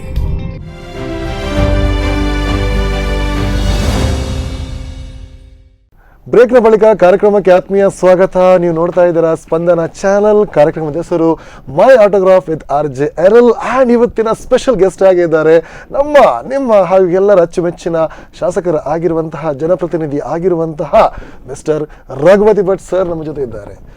So break ಮುಂಚೆ ನಿಮ್ಮ ಒಂದು ಲೈಫ್ ಜರ್ನಿ ನೋಡಿ ನಾನು ಸ್ವಲ್ಪ ಥ್ರಿಲ್ ಆಯಿತು ನನಗೆ. ಬಿಕಾಸ್ ನೌ ಡೇಸ್ ದ ಜನ್ರೇಷನ್ಗೆ ಈಸಿ ಸಕ್ಸಸ್ ಬೇಕು, ದೊಡ್ಡ ಕಾರ್ ಬೇಕು, ಹಣ ಬೇಕು ಅಂತ ಹೇಳ್ಕೊಂಡು. ಆ್ಯಂಡ್ ತುಂಬ ಜನಕ್ಕೆ ಆಸೆ ಇರುತ್ತೆ, ಸ್ವಲ್ಪ ಒಂದು ಒಳ್ಳೆ ಹುದ್ದೆಗೆ ಹೋಗಬೇಕು ಅಂತ ಆಸೆ ಇರುತ್ತೆ, ಇಲ್ಲ ಅಂತ ಹೇಳೋಕ್ಕಾಗಲ್ಲ. ಬಟ್ ನೀವು ಬಂದ ದಾರಿ was very inspiring. I hope ಈ ಸಂದರ್ಶನ ನೋಡಿದವರು ಇದನ್ನು ಸ್ವಲ್ಪ ಸೀರಿಯಸ್ ಆಗಿ ತೆಗೆದುಕೊಂಡು ಕೆಲಸ ಮಾಡ್ಕೊಂಡು ತಳಮಟ್ಟಲ್ಲಿ ಬಂದು ಯಶಸ್ಸನ್ನು ಕಾಣ್ತಾರೆ ಅಂತ ನಾನು ಹಾರೈಸ್ತಾ ಇದ್ದೇನೆ. ಓಕೆ, ಇವಾಗ ನಿಮ್ಮ ಒಂದು ಉದ್ಯೋಗದ ಬಗ್ಗೆ ನೀವು ಹೇಳಿದ್ರಿ, ಆ್ಯಂಡ್ ನಿಮ್ಮ ಒಂದು ಫೈನಾನ್ಸ್ ಸ್ಟಾರ್ಟ್ ಮಾಡಿರೋ ಬಗ್ಗೆ ಹೇಳಿದ್ರಿ ನೀವು. ಆದರೂ ಕೂಡ ಆವಾಗ ನಮ್ಮ ರಘುಪತಿ ಸರ್ ಅವರು ಯುವಕರಾಗಿದ್ದರು. ಯುವ ಪ್ರಾಯದಲ್ಲಿ ಸ್ವಲ್ಪ ಸಿನಿಮಾ ನೋಡೋದು, ಸ್ವಲ್ಪ ಒಂದು ಕ್ರಿಕೆಟ್ ನೋಡೋದು ಸ್ವಲ್ಪ ಇಂಟ್ರೆಸ್ಟ್ ಇದ್ದೇ ಇರುತ್ತೆ. ನಿಮ್ಮ ಅಚ್ಚುಮೆಚ್ಚಿನ ಸಿನಿಮಾ ನಟಿಯವರು ಯಾರು ಇದ್ರು ಅದೆಲ್ಲ ಹೇಳ್ಬೋದು ಸ್ವಲ್ಪ? ಅಲ್ಲ, ಒಂದು ಕನ್ನಡದಲ್ಲಿ ಶಂಕರ್ ನಾಗ್ ನನ್ನ ಫೇವರೆಟ್. ಅದೇನೋ ಗೊತ್ತಿಲ್ಲ, ಶಂಕರ್ ನಾಗ್ ಭಾಳ ಲೈಕ್ ನನಗೆ. ನನ್ನ ಕಾಕತಾಳೀಯ ನೋಡಿ 1990 ನಂದು ಗ್ಯಾರೇಜ್ ಇನಾಗ್ರೇಷನ್ 1990 ನವಂಬರಲ್ಲಿ ಎಷ್ಟೋ ಡೇಟಲ್ಲಿ, ಮುಂಚಿನ ದಿವಸ ಅವ್ರು ಆಕ್ಸಿಡೆಂಟಲ್ಲಿ ತೀರಿ ಹೋಯ್ತು. ಅದು ನನಗೆ ಯಾವಾಗಲೂ ರಿಮೆಂಬರ್. ಹಾಗೆ ಅಂತಲ್ಲ, ಭಾಳ ಈ ಸಿನಿಮಾ ನಟರ ಹುಚ್ಚ ಹಾಗೆ ಅಂತಿರಲಿಲ್ಲ, but I was liking Anantnag and Shankar Nag. ಆಗ ಶಂಕರ್ ನಾಗ್ ಫೇವರೇಟ್ ಆಗ ನಮಗೆ. If I request you, Shankar Nag sir ಅವರ ಒಂದು ಡೈಲಾಗ್ ಮಾಡಬಹುದಾ? ಅದೆಲ್ಲ ಗೊತ್ತಿಲ್ಲ, ಅಷ್ಟೆಲ್ಲ ನೋಡಿ. ಈ ಪಿಕ್ಚರ್ನ ಗೀಳು ತುಂಬ ಇರಲಿಲ್ಲ ನನಗೆ ಯಾವಾಗಾದ್ರೂ. ಹೀಗೆ ಅಂದರೆ ಈ ತುಂಬ ಪಿಕ್ಚರ್ ನೋಡುವಂಥದ್ದು ಅಷ್ಟು ಇರಲಿಲ್ಲ ಸತ್ಯ ಹೇಳ್ಬೇಕಾದ್ರೆ. ಲೈಕ್ ಮತ್ತು ನೀವು ಹೇಳಿದ ಅದನ್ನು ಹೇಳುವಷ್ಟು ನನಗದು ಅಷ್ಟು ಟ್ಯಾಲೆಂಟು ಇಲ್ಲ, ನಿಮ್ಮಷ್ಟು ಟ್ಯಾಲೆಂಟಲ್ಲೆಲ್ಲ ನಮ್ಮ ಹತ್ರ ಆ ವಿಷಯದಲ್ಲಿ ಯಾವುದು ಇದು ಮಾಡೋದು. ಆದರೆ ಅವ್ರು ಲೈಕ್ ಮಾಡ್ತಿದ್ದೆ ನಾನು ಕೆಲವೆಲ್ಲ. ಈ ಪಿಕ್ಚರ್ ಯಾವುದು ನನಗೆ ಈಗಲೂ ಅದು ನೆನಪಿದೆ, ಆ ಒಂದೇ ಗುರಿ ಯಾವುದೋ ಪಿಕ್ಚರು, SD ಬೈಕಲ್ಲಿ ಹೋಗೋದು, ಅದೆಲ್ಲ ನಾವು ಏನೋ ಒಂದು ರಿಮೆಂಬರ್ಸ್ ಬರ್ತದೆ. ನಟಿಯರ ಬಗ್ಗೆ ಹೇಳಲಿಲ್ಲ ನೀವು? ಸಿನಿಮಾ ನಟಿಯರ ಬಗ್ಗೆ ಹೇಳಲಿಲ್ಲ? ಸಿನಿಮಾ ನಟಿಯರು ಯಾರು ಅಂತ, ಶ್ರೀದೇವಿ ಇದ್ರಾಗ ಮಾಧುರಿ ದೀಕ್ಷಿತ್ ಇದ್ದರು, ಮಾಧುರಿ ದೀಕ್ಷಿತ್ ಇದ್ದರು, ಮತ್ತು ಇನ್ನೊಬ್ಬರು ಯಾರೋ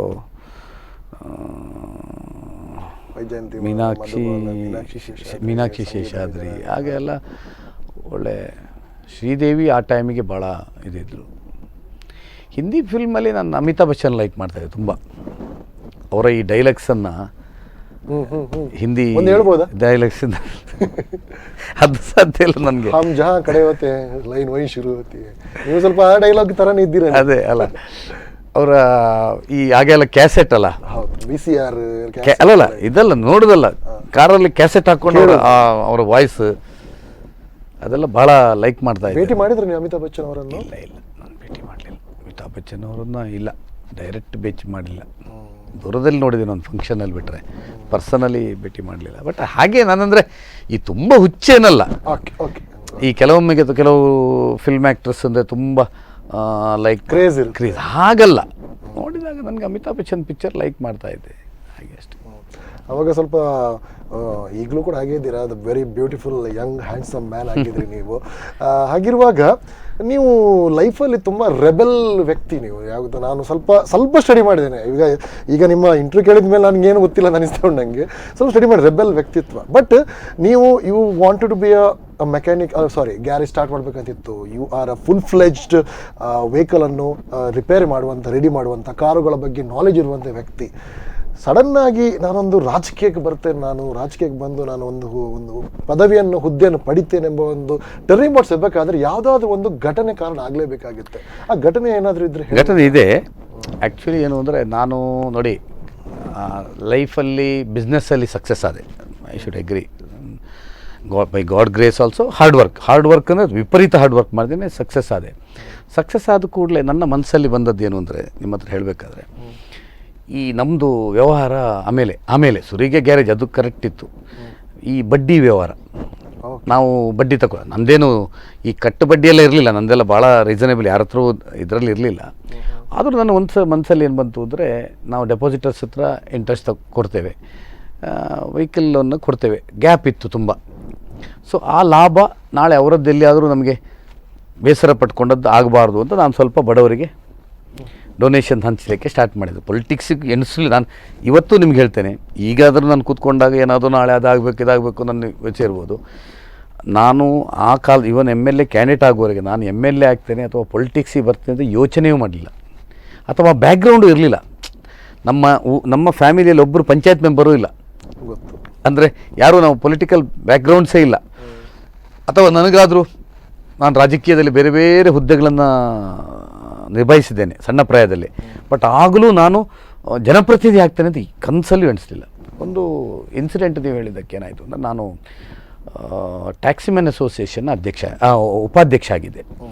ಮಾಡಿದ್ರು ಅವರು ನನ್ನನ್ನು ಈ ಥರ ಎಲ್ಲ ನಾನು ಸ್ವಲ್ಪ ಸೋಷಿಯಲ್ ಆ್ಯಕ್ಟಿವಿಟೀಸ್.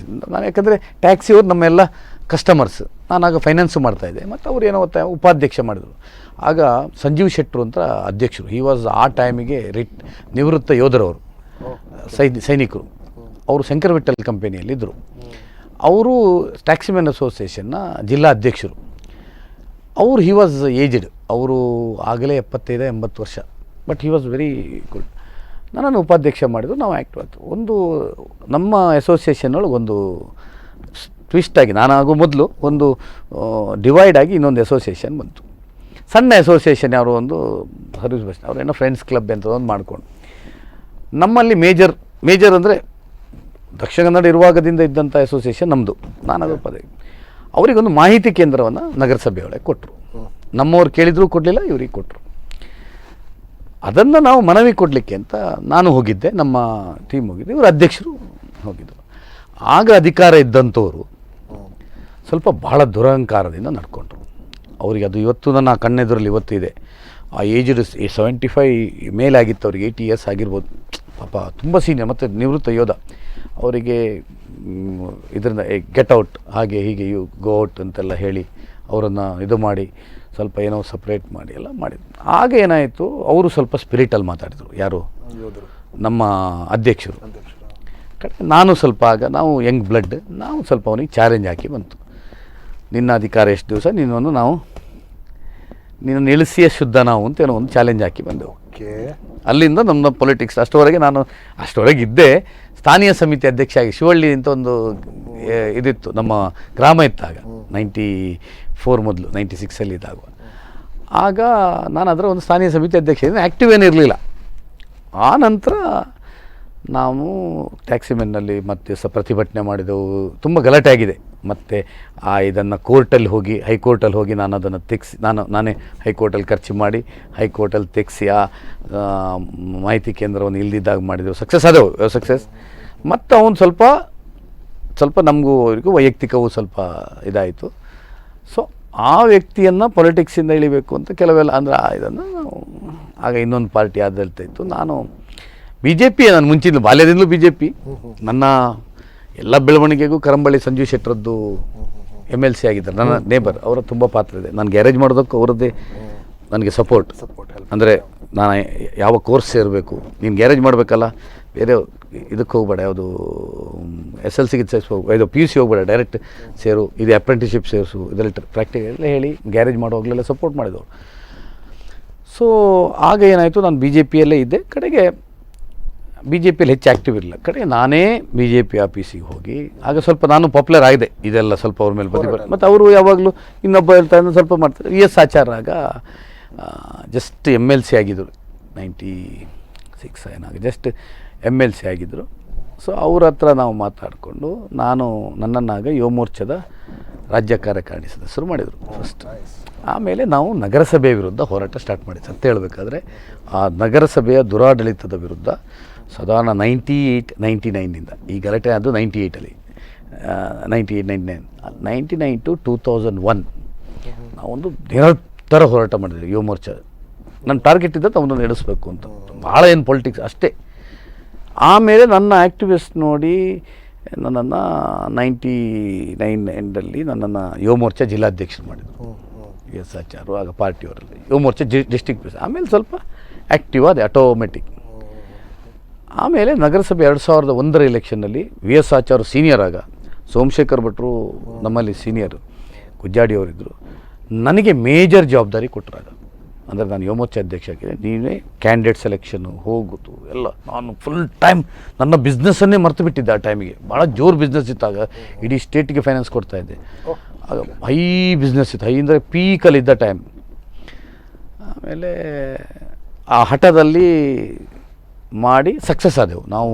ಫಸ್ಟ್ ಟೈಮ್ ಉಡುಪಿಯಲ್ಲಿ ಅಂದರೆ ಹಿಂದೆ ಬಿ ಜೆ ಪಿ ಇತ್ತು, ಅದು ಯಾವಾಗ ಅಂದರೆ 12 ವಾರ್ಡ್ ಮಾತ್ರ, 6.9 ಚದರ ಕಿಲೋಮೀಟ್ರ್. ಯಾವುದು 12 ವಾರ್ಡ್. ಈಗ ತೆಂಕುಪೇಟೆ, ಬಡಗಪೇಟೆ, ನಿಮ್ಮ ಬನ್ನಂಜೆ, ಶಿರಿಬೀಡು, ಅದು ಬಿ ಜೆ ಪಿ ಅಷ್ಟು.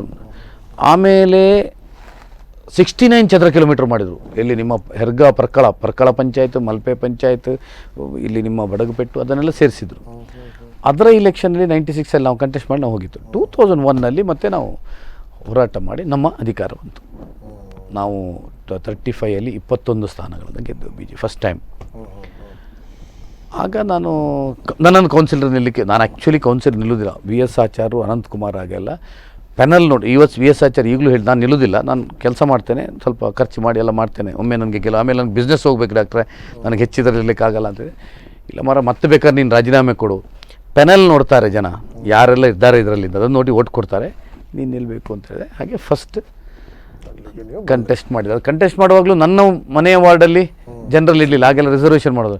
ನಾನು ಬಂದು ಕಡಿಯಾಳಿಯಲ್ಲಿ ನಿಲ್ಲಬೇಕಾಯ್ತು. VS ಆಚಾರು, ಸೋಮಣ್ಣ ಎಲ್ಲ ಹೇಳಿದರು. ನಾನು ಕಡಿಯಾಳಿಯಲ್ಲಿ ಫಸ್ಟ್ 2001ರಲ್ಲಿ ಕೌನ್ಸಿಲ್ ಎಲೆಕ್ಷನ್ ನಿಂತೆ. ಹೈಯೆಸ್ಟ್ ಒಳ್ಳೆ ಕ್ಯಾಂಡಿಡೇಟ್, ಹೈಯೆಸ್ಟ್ ವೋಟಲ್ಲಿ ಗೆದ್ದೆ.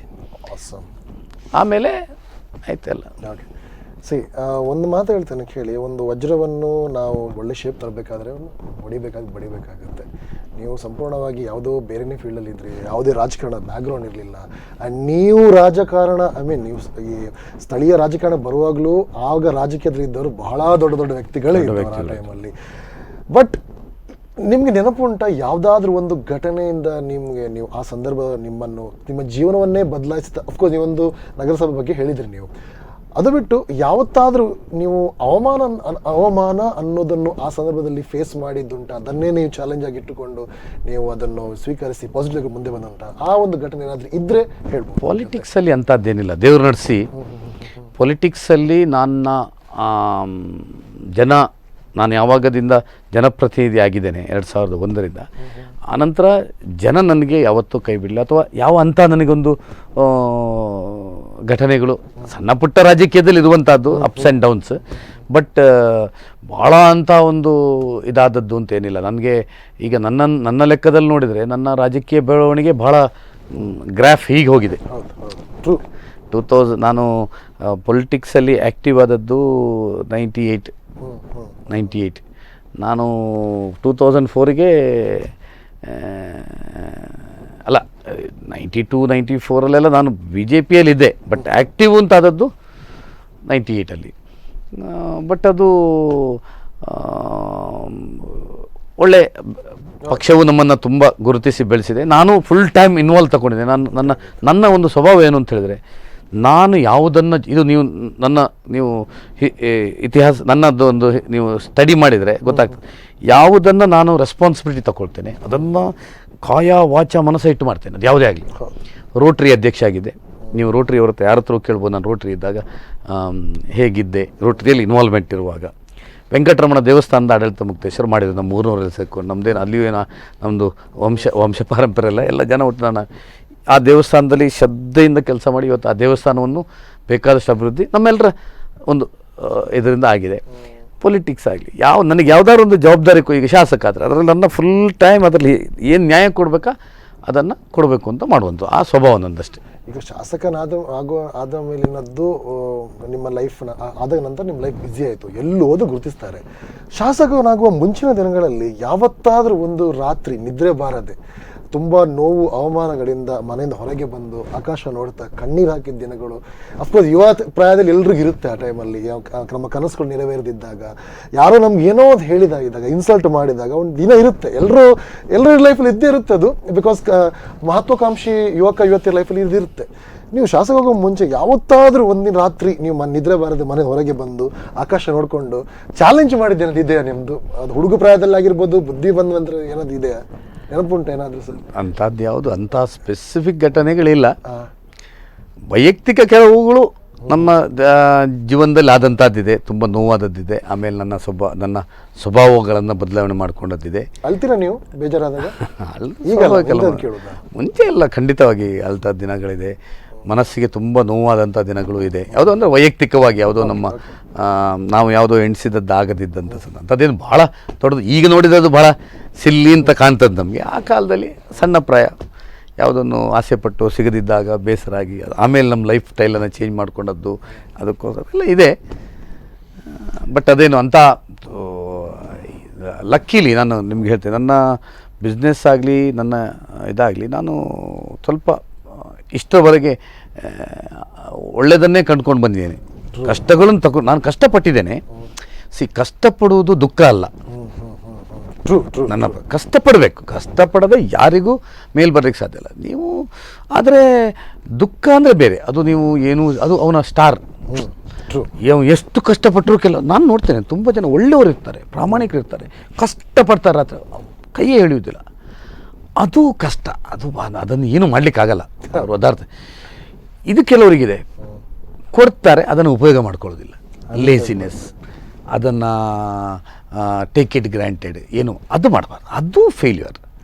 ನಾನು ಅದನ್ನು ಮಾಡ್ಕೊಳ್ಳಿಲ್ಲ. ಅದು ಲಕ್ಕಿಲಿ ಇವತ್ತು ಈ ಕ್ಷಣದವರೆಗೂ ನನಗೇನು ಆಪರ್ಚುನಿಟೀಸ್ ಸಿಕ್ಕಿದೆ, ಅದು ಬಿಸ್ನೆಸ್ಸಲ್ಲಾಗಲಿ, ಪೊಲಿಟಿಕ್ಸಲ್ಲಾಗಲಿ, ಲೈಫಲ್ಲಾಗಲಿ, ಅದನ್ನು ನಾನು ಇನ್ವಾಲ್ವ್ ಆಗಿ ಮಾಡ್ಕೊಂಡು ನಾನು ಸಕ್ಸಸ್ ಆಗಿದ್ದೇನೆ. Very nice, fantastic. ಸೊ ನಮ್ಮ ರಘುಪತಿ ಸರ್ ಅವರ ಒಂದು ಜರ್ನಿ, ಒಂದು ಸ್ವಂತ ಒಂದು ಉದ್ಯಮ ಶುರು ಮಾಡಬೇಕೆಂಬ ಕನಸಿನಿಂದ ಅವರಿಗೆ ರಾಜಕೀಯಕ್ಕೆ ಎಂಟ್ರಿ ಆಗಿದ್ದಾರೆ. ರಾಜಕೀಯದ ಎಂಟ್ರಿ ಆದ ನಂತರ ಅವರ ಕೆಲವೊಂದು ಅನುಭವಗಳು ಹಂಚಿಕೊಂಡಿದ್ದಾರೆ. ಇವಾಗ ಶಾಸಕರಾದ ನಂತರ ಅವರು ಏನೆಲ್ಲ ಕೆಲಸಗಳು, ಅವರು ಏನೆಲ್ಲ ಮರೆಯಲಾಗದ ಅನುಭವಗಳು, ಅದೆಲ್ಲವನ್ನು ಕೇಳೋಣ ಒಂದು ಸಣ್ಣ ಬ್ರೇಕ್ನ ನಂತರ. ನೋಡ್ತಾ ಇರಿ ಸ್ಪಂದನ ಚಾನಲ್. ಈ ಕಾರ್ಯಕ್ರಮದ ಪ್ರಾಯೋಜಕರು doctor Urals varicose veins Ayurveda care. ಬ್ರೇಕ್ನ ಬಳಿಕ ಕಾರ್ಯಕ್ರಮಕ್ಕೆ ಆತ್ಮೀಯ ಸ್ವಾಗತ. ನೀವು ನೋಡ್ತಾ ಇದ್ದೀರಾ my autograph with RJ Errol. And ಇವತ್ತಿನ ಸ್ಪೆಷಲ್ ಗೆಸ್ಟ್ ಆಗಿದ್ದಾರೆ ನಮ್ಮ ಜೊತೆ ರಘುಪತಿ ಭಟ್ ಅವರು. ರಘುಪತಿ ಭಟ್ ಸರ್, ಇವಾಗ ನಿಮ್ಮ ಒಂದು ಜರ್ನಿ ಕೇಳಿದೆ. You are inspiring person for so many people. ಇವಾಗ ನೀವು ವಿಧಾನಸೌಧಕ್ಕೆ ಆಸ್ ಅ ಶಾಸಕನಾಗಿ ಪ್ರವೇಶ ಮಾಡುವಾಗ, ಅದಕ್ಕಿಂತ ಮುಂಚೆ ವಿಧಾನಸೌಧ ನೋಡಿದ್ರೆ ನೀವು ಯಾವತ್ತಾದ್ರೂ? ನಿಮಗೆ ಇನ್ನೊಂದು ಹೇಳಬೇಕು ಅಂದರೆ, ವಿಧಾನಸೌಧದ ಒಳಗೆ ನಾನು ಶಾಸಕನಾಗಿಯೇ ಫಸ್ಟ್ ಪ್ರವೇಶ ಮಾಡಿದ್ದೆ. ನೋಡಲಿಕ್ಕೂ ಗ್ಯಾಲರಿಗೂ ಹೋಗಲಿಲ್ಲ, ಹೊರಗಿನಿಂದ ದೂರದಲ್ಲಿ ನೋಡಿದ್ದೇನೆ. ಫೋಟೋ ಎಲ್ಲ ತೆಗೆದಿದ್ದೀರಾ ಬೆಂಗಳೂರು ಹೋದಾಗೆಲ್ಲ? ಇಲ್ಲ, ನಾನು VS ಆಚಾರ್ ಒಟ್ಟಿಗೆ ಆಗ BJP ಜಿಲ್ಲಾಧ್ಯಕ್ಷ ಆಗಿದ್ದೆ. ಇಲ್ಲಿ ಒಂದು ವಂಶಿ ಪ್ರಕರಣ ಆಗಿತ್ತು, ವಂಶಿ ಕೊಲೆ ಪ್ರಕರಣ. ಅಲ್ಲಿ ಕೊಲೆಯ ಸಾವು ಏನೋ ಪ್ರಕರಣ. ಅದನ್ನು SM ಕೃಷ್ಣ ಚೀಫ್ ಮಿನಿಸ್ಟರ್ ಆಗ ಅವರ ಮನೆಗೆ ನಾವು ಹೋಗಿದ್ದೇವೆ. ಆಗ ಡಾಕ್ಟರ್ VS ಆಚಾರ್ಯರ ಶಾಸಕರ ಭವನ ಮನೆಗೆ ಹೋಗಿದ್ದೇನೆ. ಅವರ ರೂಮಿಗೆ, ಶಾಸಕರ ಅಲ್ಲಿಂದ ನಾವು SM ಕೃಷ್ಣ ಅವರ ಮನೆ ಹೋಗಿ ಬಂದು ಬಿಟ್ಟರೆ, ವಿಧಾನಸೌಧದಿಂದ ಹೊರಗಿಂದ ನೋಡಿದ್ದು ಬಿಟ್ಟರೆ ಒಳಗೆ ಹೋಗಲೇ ಇಲ್ಲ. ಒಳಗೆ ನಾನು MLA ಆದಮೇಲೆ ಹೋದದ್ದು. ಮತ್ತು ಯಾವಾಗಾದ್ರು ಹೀಗೆ ದೂರದಲ್ಲಿ ನೋಡಿ ಇಲ್ಲಿ ಒಂದು ದಿವಸ ಹೋಗಬೇಕು ಅಂತ ಎಣಿಸಿದವನು ಅಲ್ಲ. ನನಗೆ ನಿಮಗೆ ಸತ್ಯ ಹೇಳಬೇಕು ಅಂದರೆ, ನಾನು MLA ಕ್ಯಾಂಡಿಡೇಟ್ ಆಗುವವರೆಗೆ ನಾನು ಕ್ಯಾಂಡಿಡೇಟ್ ಆಗ್ತೇನೆ ಅಂತ ಎಕ್ಸ್ಪೆಕ್ಟೇ ಮಾಡಲಿಲ್ಲ. ನಾನು ಯುವ ಮೋರ್ಚಾ, ಈಗ ನಾನು ನಗರಸಭಾ ಸದಸ್ಯನಾದ ಮೇಲೂ ಪಾರ್ಟಿಯಲ್ಲಿ ಆ್ಯಕ್ಟಿವ್ ಇದೆ, BJP ಜಿಲ್ಲಾಧ್ಯಕ್ಷ ಆದೆ. ನಾನು ಕ್ಯಾಂಡಿಡೇಟ್ ಆಗ್ತೇನೆ ಅಂತ ಎಣಿಸಲೇ ಇಲ್ಲ. ಇಲ್ಲಿ ಸ್ವಲ್ಪ ನಮ್ಮ ಕೆಲವು ಸಂಘಟನಾತ್ಮಕವಾಗಿ ಕೆಲವು ಘಟನೆಗಳು ನಡೀತು. ನಮ್ಮ ಹಿಂದೂ ಸಮಾಜೋತ್ಸವ ಬಂತು 2003ರಲ್ಲಿ. ಆಗ ನಾನಲ್ಲಿ ಫುಲ್ ತೊಡಗಿಸ್ಕೊಂಡೆ. ಆಗ ನಮ್ಮ ಸಂಘ ಪರಿವಾರದ ಹಿರಿಯರು, ನಮ್ಮ BJP ಹಿರಿಯರು ಅವರು ನಿಶ್ಚಯ ಮಾಡಿದ್ರು, ಇಲ್ಲ ನಮಗೀಗ ಅವ್ರ ಅಪ್ಕಮಿಂಗ್ ಲೀಡರ್ ರಘುಪತಿ ಭಟ್ರನ್ನ ಕ್ಯಾಂಡಿಡೇಟ್ ಮಾಡಬೇಕು ಅಂತ. ಅವರು ನಮ್ಮ ಎಲ್ಲ ಪ್ರಮುಖರು ನಿಶ್ಚಯ ಮಾಡಿ ನನಗೆ ಹೇಳಿದರು. ನಾನು ಸಾಧ್ಯ, ನನ್ನ ಮನೇಲಿ ಬಹಳ ಅಪೋಸಿಷನ್ ಇತ್ತು. ಯಾಕಂದ್ರೆ ನಾನು ಹೈ ಬಿಸ್ನೆಸ್ಸಲ್ಲಿದ್ದೆ, ದೇವ್ರ ನರ್ಸಿ ಒಳ್ಳೆ ಬಿಸ್ನೆಸ್ ಇತ್ತು. ನಾನು ಬಿಸ್ನೆಸ್ಸನ್ನು ಕಳ್ಕೊಳ್ಬೇಕಾಗ್ತದೆ ಅಂತ ಹೇಳುವಂಥದ್ದೆಲ್ಲ ನನ್ನ ಮನೆಯಲ್ಲಿ. ಮತ್ತು ಏನೋ ಕಷ್ಟದಲ್ಲಿ ನಾವು ಬೆಳೆದದ್ದು, ಈ ಟೈಮಿಗೆ ನೀನು ಹುಣೆ ಹುಡುಗಾಟ ಮಾಡಬೇಡ, ನಿಮಗೆಲ್ಲ ಆಗೋದಲ್ಲ. ನನ್ನ ಮನೆಯಲ್ಲಿ ಭಾಳ ಅಂದರೆ ಕ್ಯಾಂಡಿಡೇಟ್ ಆಗಲಿಕ್ಕಂತೂ ಒಪ್ಪಿಗೆ ಇಲ್ಲ. ಕಡೆಗೆ ನಮ್ಮ ಹಿರಿಯರೆಲ್ಲ ತಡ ಮಾಡಿ ಕ್ಯಾಂಡಿಡೇಟ್ ಆಯಿತು. ನೀವು ಅದೇ ಹೇಳಿದ್ರಲ್ಲ, ಒಂದು ಘಟನೆ ನನಗೆ ಈಗಲೂ ನೆನಪಿದೆ. ಅಂದರೆ ಕ್ಯಾಂಡಿಡೇಟ್ ಆಯಿತು, ಅದು ಗೊತ್ತಾಗಲಿಲ್ಲ, ಲಾಸ್ಟ್ ಮಿನಿಟ್ ಕ್ಯಾಂಡಿಡೇಟ್ ಅದು ನಾನು. ಸುಧಾಕರ್ ಶೆಟ್ಟರು ಅದರ ಹಿಂದೆ 700 ಹೋಟೆಲ್ ಸೋತವರು, ನಾನು ಅವರು ಭಾರಿ ಕ್ಲೋಸ್. 99ನಲ್ಲಿ ಅವರು ಚುನಾವಣೆ ನಿಲ್ಲುವಾಗ ನಂದು CLO ಗಾಡಿ, ನನ್ನ ಗಾಡಿ ಅವ್ರಿಗೆ, ನಾನು ಡ್ರೈವರ್ ಅಂದರೆ ನಾನೇ ಅವರನ್ನು ಇಡೀ ಒಂದು 2-3 ಮಂತ್ಸ್ ಕ್ಯಾಂಪೇನ್ ನಾವು ಅವರು ಒಟ್ಟಿಗೆ ಮಾಡಿದ್ರು. ಅಷ್ಟು ಅವ್ರ ಅಣ್ಣನ ಸ್ಥಾನ, ಭಾರಿ ಗೌರವ ಅವರು. ಕಡೆಗೆ ಅವರಿಗೆ ಕ್ಯಾಂಡಿಡೇಟ್ ಆದೆ, ನಾನು ಅವ್ರಿಗೆ ಅಗೇನ್ಸ್ಟೇ ಕ್ಯಾಂಡಿಡೇಟ್ ಆಗಿಬಿಟ್ಟೆ. ಅಂದರೆ ನನಗೆ ಗೊತ್ತಿತ್ತು, ನನಗೆ ಲಾಸ್ಟ್ ಮಿನಿಟ್ ಹೇಳಿದ್ದು, ಬಟ್ ನಾನು ಅವರಿಗೂ ಹೇಳಿದೆ ಏನು ಮಾಡಿ. ಮತ್ತು ಅವರು ಇಂಡಿಪೆಂಡೆಂಟ್ ನಿಂತಿದ್ದರು. ನಾನು ಗೆಲ್ತೇನೆ ಅಂತ ಯಾರೂ ಎಣಿಸಲಿಲ್ಲ. ನೋಡಿ, ಆಗದ ಇಲೆಕ್ಷನ್, ನಾನೀಗ ಅದರ ಮೇಲೆ 2004ರ ಮೇಲೆ 2008ಅಲ್ಲಿ ನಾನು ನಿಂತೆ, 2018ನಲ್ಲಿ ನಿಂತೆ. ಆ ಇಲೆಕ್ಷನ್ನ ಥ್ರಿಲ್, ಆ ಇಲೆಕ್ಷನ್ನಲ್ಲಿ ಒದ್ದಾಡಿದಷ್ಟು ನಾವು ಜೀವಮಾನದಲ್ಲಿ ಯಾವತ್ತೂ ಓದಲಿಲ್ಲ. ಎಂತ ಅಂತ ಗೊತ್ತಿಲ್ಲ. ನಾನೊಬ್ಬ ಅಲ್ಲ, 2004ರಲ್ಲಿ ಒಬ್ಬ ಬೂತ್ನ ಕಾರ್ಯಕರ್ತ ನಿದ್ದೆ ಮಾಡಲಿಲ್ಲ. ನಾನಂತೂ ಕೆಲವು ದಿವಸ 2 ಗಂಟೆ ನಿದ್ದೆ ಮಾಡಿ ಬೆಳಿಗ್ಗೆ ರಾತ್ರಿವರೆಗೆ ಕೋಲಕ್ಕೆ ತಿರುಗೋದು. ಬೆಳಿಗ್ಗೆ 4 ಗಂಟೆಯಿಂದ 5 ಗಂಟೆ ಒಳಗೆ ಫೀಲ್ಡ್ ಹೋಗ್ತಿದ್ದೆ. ಈಗೆಲ್ಲ ಅದು ಎಣಿಸ್ಲಿಕ್ಕೂ ಸಾಧ್ಯ ಇಲ್ಲ. ಹೆಂಗೆ ಏಜ್ ಆಗ 33 ವರ್ಷ ನನಗೆ ಫಸ್ಟ್ MLA ಆಗುವಾಗ ಏನೋ ನನ್ನ ಟಾರ್ಗೆಟ್ ಇದ್ದ. ನಿಮ್ಗೆ ಸತ್ಯ ಹೇಳಬೇಕಾದ್ರೆ ಗೆಲ್ಲೋದಂತೂ ಚಾನ್ಸ್ ಇಲ್ಲ. ಯಾಕಂದರೆ ಸುಧಾಕರ್ ಶೆಟ್ಟರು ಇಂಡಿಪೆಂಡೆಂಟ್ ನಿಂತಾಗಿದೆ. ಸಭಾಪತಿ ಇಸ್ ವೆರಿ ಪವರ್ಫುಲ್ MLA. ಆಗ ಸಭಾಪತಿ ಅಂದರೆ ಆಗ ಜೋರಿತ್ತಲ್ಲ, ಗೆಲ್ಲುವ ಚಾನ್ಸ್ ಇಲ್ಲ. ಮತ್ತು ಸ್ವಲ್ಪ ಸಭಾಪತಿ ನನ್ನ ಸ್ಟಾರ್ ಗಟ್ಟಿತ್ತು. ನಾನು ಆ ದಿವಸ ಭಾಷಣದಲ್ಲಿ ಹೇಳಿದೆ, ನಮ್ಮ ಪಕ್ಷದಲ್ಲಿ ಯೋಗ್ಯತೆ ಇರುವಂಥವರು ತುಂಬ ಜನ ಇದ್ದಾರೆ, ಆದರೆ ಯೋಗ ಇರುವ ನಾನು ಇದ್ದದ್ರೆ ನಾನು MLA. ಹಾಗಾಗಿ ನನ್ನ ಯೋಗ ಇದ್ದದ್ದು ಬಂತು. ನಾನೇ ಎಣಿಸಲಿಲ್ಲ. ಆದರೆ ನನ್ನ ಟಾರ್ಗೆಟ್ ಇದ್ದದೇನೆಂದರೆ ಹೈಯೆಸ್ಟ್ ಒಂದು ಓಟ್ ತಗೊಂಡ್ಬಿಡ್ಬೇಕು, ಗೌರವ ಉಳಿಸ್ಕೊಳ್ಬೇಕು, ಅಷ್ಟೇ ನಂದಿದ್ದದ್ದು. ಅಷ್ಟೇ. Okay okay. ಆ ಮರ್ಯಾದೆ ತಗೊಂಡು, ಅಯ್ಯೋ ಮಾರೆ ಪಾರ್ಟಿಯವರು ರಘುಪತಿ ಭಟ್ಟಿಗೆ ಒಂದು ಸೀಟ್ ಕೊಟ್ಟು ಮರ್ಯಾದೆ ಹೋಯಿತು ಅಂತ. ಎಲ್ಲಿ ತನಕ ಅಂದರೆ, ನಾನು ಒಂದು ಸತಿ ವಿಡ್ರಾ ಮಾಡಿದೆ, ನಿಲ್ಲುವುದಿಲ್ಲ ಅಂತ. ಸುಧಾಕರ್ ಶೆಟ್ಟರು ನನ್ನ ಒಟ್ಟಿಗಿದ್ದವರೆಲ್ಲ ನನಗೆ ಇಷ್ಟ. ಆಗ ಕೃಷ್ಣಮೂರ್ತಿ ಆಚಾರ್ಯ ಈಗ ಕಿನಿಮೂಲಿಕೆ, ಅವನು ನನ್ನೊಟ್ಟಿಗಿದ್ದಾಗ ನಮ್ಮ ಪಾರ್ಟಿ, ಅವನು ಅವರೊಟ್ಟಿಗೆ, ಯಶ್ಪಾಲ್ ಈಗ ನಮ್ಮೊಟ್ಟಿಗೆ ಬಂದಿದ್ದಾರೆ, ಅವರೊಟ್ಟಿಗೆ. ಇಂಥ ದೊಡ್ಡ ಟೀಮ್ ನಮ್ಮದು. ಸುಧಾಕರ್ ಶೆಟ್ಟಿಗೆ ಅವರೊಟ್ಟಿಗೆ ದೊಡ್ಡ ಬೆಂಬಲ. ನಮ್ಮದು ಟೀಮ್ ಕಮ್ಮಿ ಆಯಿತು. ಟೀಮ್ ಇತ್ತು, ವರ್ಕಿಂಗ್ ಟೀಮ್ ಇತ್ತು ನಮ್ಮ ಹತ್ರ ಎಲ್ಲ ಬೂತಲ್ಲಿ. ನಾನು ಆಗ ಭಾಳ ಆ್ಯಕ್ಟಿವ್ ಇದೆ, ಜಿಲ್ಲಾಧ್ಯಕ್ಷ ಆಗಿದೆ. ನಾನು ನಮ್ಮ ಬೆಂಬಲಿಗರನ್ನು ಕರೆದು ಹೇಳಿದೆ, ಇಲ್ಲ ನಾನು ನಿಲ್ಲಲ್ಲ, ನಾವು ಇಷ್ಟು ಸಮಯ ಸಭಾಪತಿಯನ್ನು ಸೋಲಿಸ್ಬೇಕು ಅಂತ ಹೋರಾಟ ಮಾಡಿ, ಈಗ ನಾವು ಜಗಳ ಮಾಡಿ ಪುನಃ ನಾನು ಗೆಲ್ಲಿಸುವಾಗ್ತದೆ, ಸುಧಾಕರ್ ಶೆಟ್ಟಿಗೆ ಮಾಡೋಣ ಅಂತ. ನಮ್ಮ ಪಾರ್ಟಿಯ ಕಾರ್ಯಕರ್ತರ ಕಡೆಗೆ ನಾನು ಅನಂತಕುಮಾರ್, ನಮ್ಮ ರಾಷ್ಟ್ರೀಯ ಅಧ್ಯಕ್ಷರು, ಅವರಿಗೆ ಫೋನ್ ಮಾಡಿದೆ. ಸರ್ ಇಲ್ಲ, ಅವ್ರು ಹೇಳಿದರು, ನಿನಗೆ ಸೋಲು ಗೆಲ್ಲು, ನೀನು ನಿಲ್ಲಬೇಕು. ಈಗ ನಿಂದೊಬ್ಬದು ಚೇಂಜ್ ಮಾಡಿದರೆ 28 ಕಡೆ ಚೇಂಜ್ ಮಾಡಬೇಕಾಗ್ತದೆ, ಆಗಲ್ಲ. ನೀನು ಕಡೆಗೆ ಇಳಿದೆವು. ನನ್ನ ಒಂದೊಂದು ಕಾರ್ಯಕರ್ತರು ನನಗೆ ಹೆಸರು ಹೇಳಿದರೆ, ನಿಮ್ಗೆ ಅಷ್ಟು ಜನ ಇದ್ದಾರೆ, ರಾತ್ರಿ ಹಗಲು ಮನೆ ಕೈಕಾಲು ಹಿಡಿದು. ಹಿರೇಡ್ಕದಲ್ಲಿ ಸುಧಾಕರ್ ಪೂಜಾರಿ ಅಂತ ಮರ್ಡರ್ ಆಮೇಲೆ ಅವ ಎಲ್ಲ ಮನೆ ಹೋಗಿ ನಾನು ಬದುಕಬೇಕಾದ್ರೆ ರಘುಪತಿ ಭಟ್ರನ್ನ ಗೆಲ್ಲಿಸಿ ಕಾಲು ಹಿಡಿದು. ಸೊ ಇಟ್ ವಾಸ್ ಅದೊಂದು ಏನೋ ಒಂದು ವೇವ್ ಬಂದದ್ದು. ಯಾರು ಸೊ ನಾನು ಕನಸಲ್ಲಿ ನನ್ನ ಟಾರ್ಗೆಟ್ ಇದ್ದದ್ದು ಎಷ್ಟು ಜಾಸ್ತಿ ಉಂಟು ಅಷ್ಟು ಓಟ್ ತೊಗೊಳ್ಳೋದು, ಒಂದು ಗೌರವ. ಮತ್ತೇನು ಇನ್ನೊಮ್ಮೆ ಇಟ್ಟು ಕೊಡಲಿಕ್ಕಿಲ್ಲ, ಇಟ್ಟಾಗ ಒಂದು ಇಷ್ಟು ಓಟ್ ಬಂತು ಅಂತ ಹೇಳುವಂಥದ್ದು ಅಂತ. ನಾವು ರಿಸಲ್ಟ್ ಕೌಂಟ್ ಮಾಡುವಾಗ ಸುರಿಗೆ ಲೀಡು ಲಾಸ್ಟಿಗೆ ನಾನು 2850 ಲೀಡಲ್ಲಿ ಗೆಂತು ಅಂತ. ಮತ್ತು ಸಭಾಪತಿ ಎದುರು ಗೆದ್ದದ್ದು ನೀವು. ಇದು ನನ್ನನ್ನು ಪಿಂಚ್ ಮಾಡ್ಕೊಂಡೆ, ಥ್ರಿಲ್ ಆಯ್ತು ಒಂದ್ಸಲ, ತಿಳ್ಕೊಂಡು ಅಂದರೆ ಕನಸ ಕಡೆಗೆ ಅಂತ. ಓಕೆ, ಒಬ್ಬ MLA ಆಗಿದ್ದು ಹೌದಾ ಅಂತ. MLA ಅಂತ ಡಿಕ್ಲೇರ್ ಆಯಿತು, ಯು ಆರ್ ಒನ್ ಅಂತ ಇದು ಹೇಳಿದರು. ನಾನು ಅಲ್ಲೇ ಕೂತ್ಕೊಂಡು ಕಾರ್ಯಕರ್ತರು ಎತ್ತಿಕೊಂಡ್ರು. ಅಲ್ಲ, ಅದರ ಮೊದಲೇ ನಾನು ಒಳಗೆ ಕೌಂಟಿಂಗ್ ಇದರಲ್ಲಿ ನಾನು ಗಟ್ಟಿ ನನ್ನನ್ನು ಪಿಂಚ್ ಮಾಡ್ಕೊ, ಇದು ಸತ್ಯ ನಡೆದ ಘಟನೆ 2004 ಆಗ ಶಂಕರ್ ನಾಯ್ಕರು ಅವರು ಇವರೆಲ್ಲ ನಮ್ಮ ಕಾರ್ಯಕರ್ತರಲ್ಲಿದ್ದರು. ಅವರೆಲ್ಲ ಸರ್ ಈಗ ನಾನು ನನ್ನ ಕಣ್ಣಲ್ಲಿ ಒಂಥರ ನೀರು ಬರ್ತದೆ, ನಾನು ಪಿಂಚ್ ನಾನೊಂದು MLA ಅದ್ದ ಅಂತ. I never thought. ಕ್ಯಾಂಡಿಡೇಟ್ ಆದಾಗಲೂ ಅಯ್ಯೋ ಇದು ಎಷ್ಟು ಅಟೆಂಡೆನ್ಸ್ ತೊಗೊಂಡು ಆಮೇಲೆ ನೆಕ್ಸ್ಟ್ ಅಂತೂ ಕೊಡೋದಿಲ್ಲ ಸೀಟ್ ಅಂತ ಈಗಿಂತದ್ದು. ಆದರೆ ಪಕ್ಷದ ಕೆಲಸ ನನಗೆ ಶಾಕ್ ಆಗಿದೆ. ನಾನು ಮನೆಗೆ ಹೋದವನು ಲಾಕ್ ಹಾಕ್ಕೊಂಡು ಒಂಥರ ಕುಂಚಡ್ ಕುಡ್ದಾಗ ಕುಡ್ದಿದ್ದೇನೆ. ಅಂದರೆ ಏನು ಹೇಳ್ತಾರಲ್ಲ, ಈ ಹಾರಿ ಕುಣಿಲಿಕ್ಕಾಗಲ್ಲ. ಅಂದರೆ ಇಟ್ ಈಸ್ ಅದು ಯಾವಾಗಲೂ ನನ್ನ ಲೈಫಲ್ಲಿ ಇನ್ನೆಷ್ಟು ಇಲೆಕ್ಷನ್ ಬರ್ತದೆ, ಗೆಲುವು ಸೋಲು, ಆಲ್ವೇಸ್ ಬೆಸ್ಟ್ ಎಕ್ಸ್ಪೀರಿಯನ್ಸ್. ಗೆಲುವು ಸೋಲು ತುಂಬ ಬರ್ಬೋದು ಇನ್ನು. ಆದ್ರೆ ಆ ಇಲೆಕ್ಷನ್ ಥ್ರಿಲ್,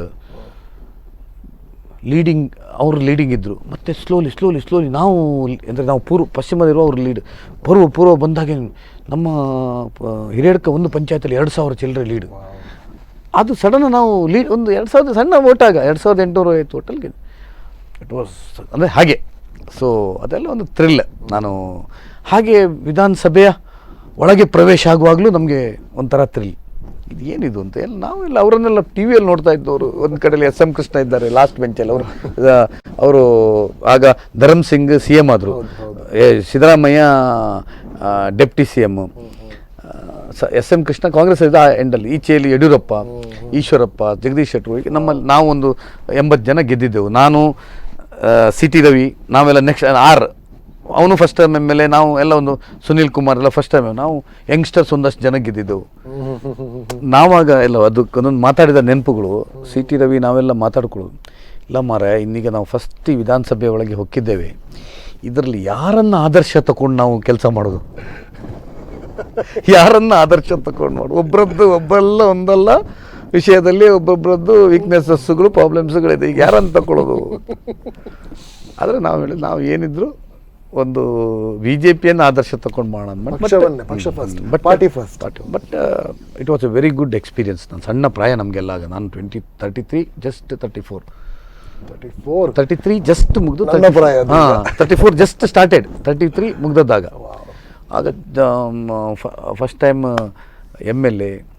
ಆದರೆ VS ಆಚಾರ್ಯ ಆಮೇಲೆ ಆಗ ವಿಧಾನ ಪರಿಷತ್ ಸರ್ ಅವರು ಒಳ್ಳೆ ಮಾರ್ಗದರ್ಶನ ಮಾಡಿದರು. ಬಟ್ ನೀವು ಹೇಳಿದೆ, ನಾನು ಹೇಳಿದೆ ನಂದು ಒಂದೇನು ಅಂದರೆ, ನೀವು ಯಾವುದೇ ನೋಡಿ, ನನಗೆ ಯಾವುದು ಜವಾಬ್ದಾರಿ ತಗೊಂಡು ಈಗ ನಾನು ಸರ್ಕಾರಿ ಭರವಸೆ ಸಮಿತಿಗಳ ಅಧ್ಯಕ್ಷ, ಅದರಲ್ಲಿ ಡೀಪಾಗಿ ಹೋಗ್ತಾ ಇದ್ದೇನೆ. ಅಂದರೆ ಅದರಲ್ಲಿ ಏನು ನ್ಯಾಯ ಕೊಡಿಸ್ಲಿಕ್ಕೆ ಆಗ್ತದೆ ಯಾರಿಗೆ, ಅದು ನನ್ನ ಒಂದು ಸ್ವಭಾವ, ಅದು ದೇವರು ಕೊಟ್ಟಂಥದ್ದು. ಅದರಲ್ಲಿ ಸಕ್ಸಸ್ ಆಯಿತು. ನನಗೆ ನೀವು ಶಾಸಕನಾದ ನಂತರ ಕೆಲವೊಂದು ಅಭಿವೃದ್ಧಿ ಕೆಲಸಗಳನ್ನು ಖಂಡಿತವಾಗಿಯೂ ನನ್ನ ನೆನಪಿದೆ. ಉದ್ಯೋಗಪ್ಪ ಸಮೀಪದಲ್ಲಿ ಕುದ್ರು ಮಠದ ಕುದ್ರು ಆ್ಯಂಡ್ ಬಹಳಷ್ಟು ದೊಡ್ಡ ಕೆಲಸಗಳನ್ನು ಮಾಡುವಾಗ ದೊಡ್ಡವರನ್ನು ಕೂಡ ಎದುರು ಹಾಕೊಂಡಿದ್ರು. ಯಾವತ್ತಾದ್ರೂ ನಿಮಗೆ ಟೆನ್ಷನ್ ಆಗಿದೆಯಾ, ಒಂದು ಬರ ದಾಯ ಬಡಿತ್ರಂತೆ ಅನಿಸಿದೆ ನಿಮಗೆ? ಯಾಕಂದ್ರೆ ನೀವು ರೆಬೆಲ್ ವ್ಯಕ್ತಿ ನೀವು, ಬಟ್ ಇದೆಲ್ಲ ಕೆಲವೆಲ್ಲ ಕೇಳುವ ನನಗೆ ಇಂಥದ್ದು ಯಾಕೆ ಅನಿಸಿದೆ ಅಂತ ಅನಿಸ್ಲಿಲ್ಲ. ನಾನು ನಿಮಗೆ ಫ್ಯಾಕ್ಟ್ ಆಗಿ ಹೇಳೋದು, ನಾನು ದೊಡ್ಡ ವ್ಯಕ್ತಿಗಳನ್ನು ಎದುರು ಹಾಕ್ಕೊಂಡೋದ್ರಿಂದ ಸಾಕಷ್ಟು ಸಮಸ್ಯೆಗಳನ್ನು ಎದುರಿಸಿದ್ದೇನೆ.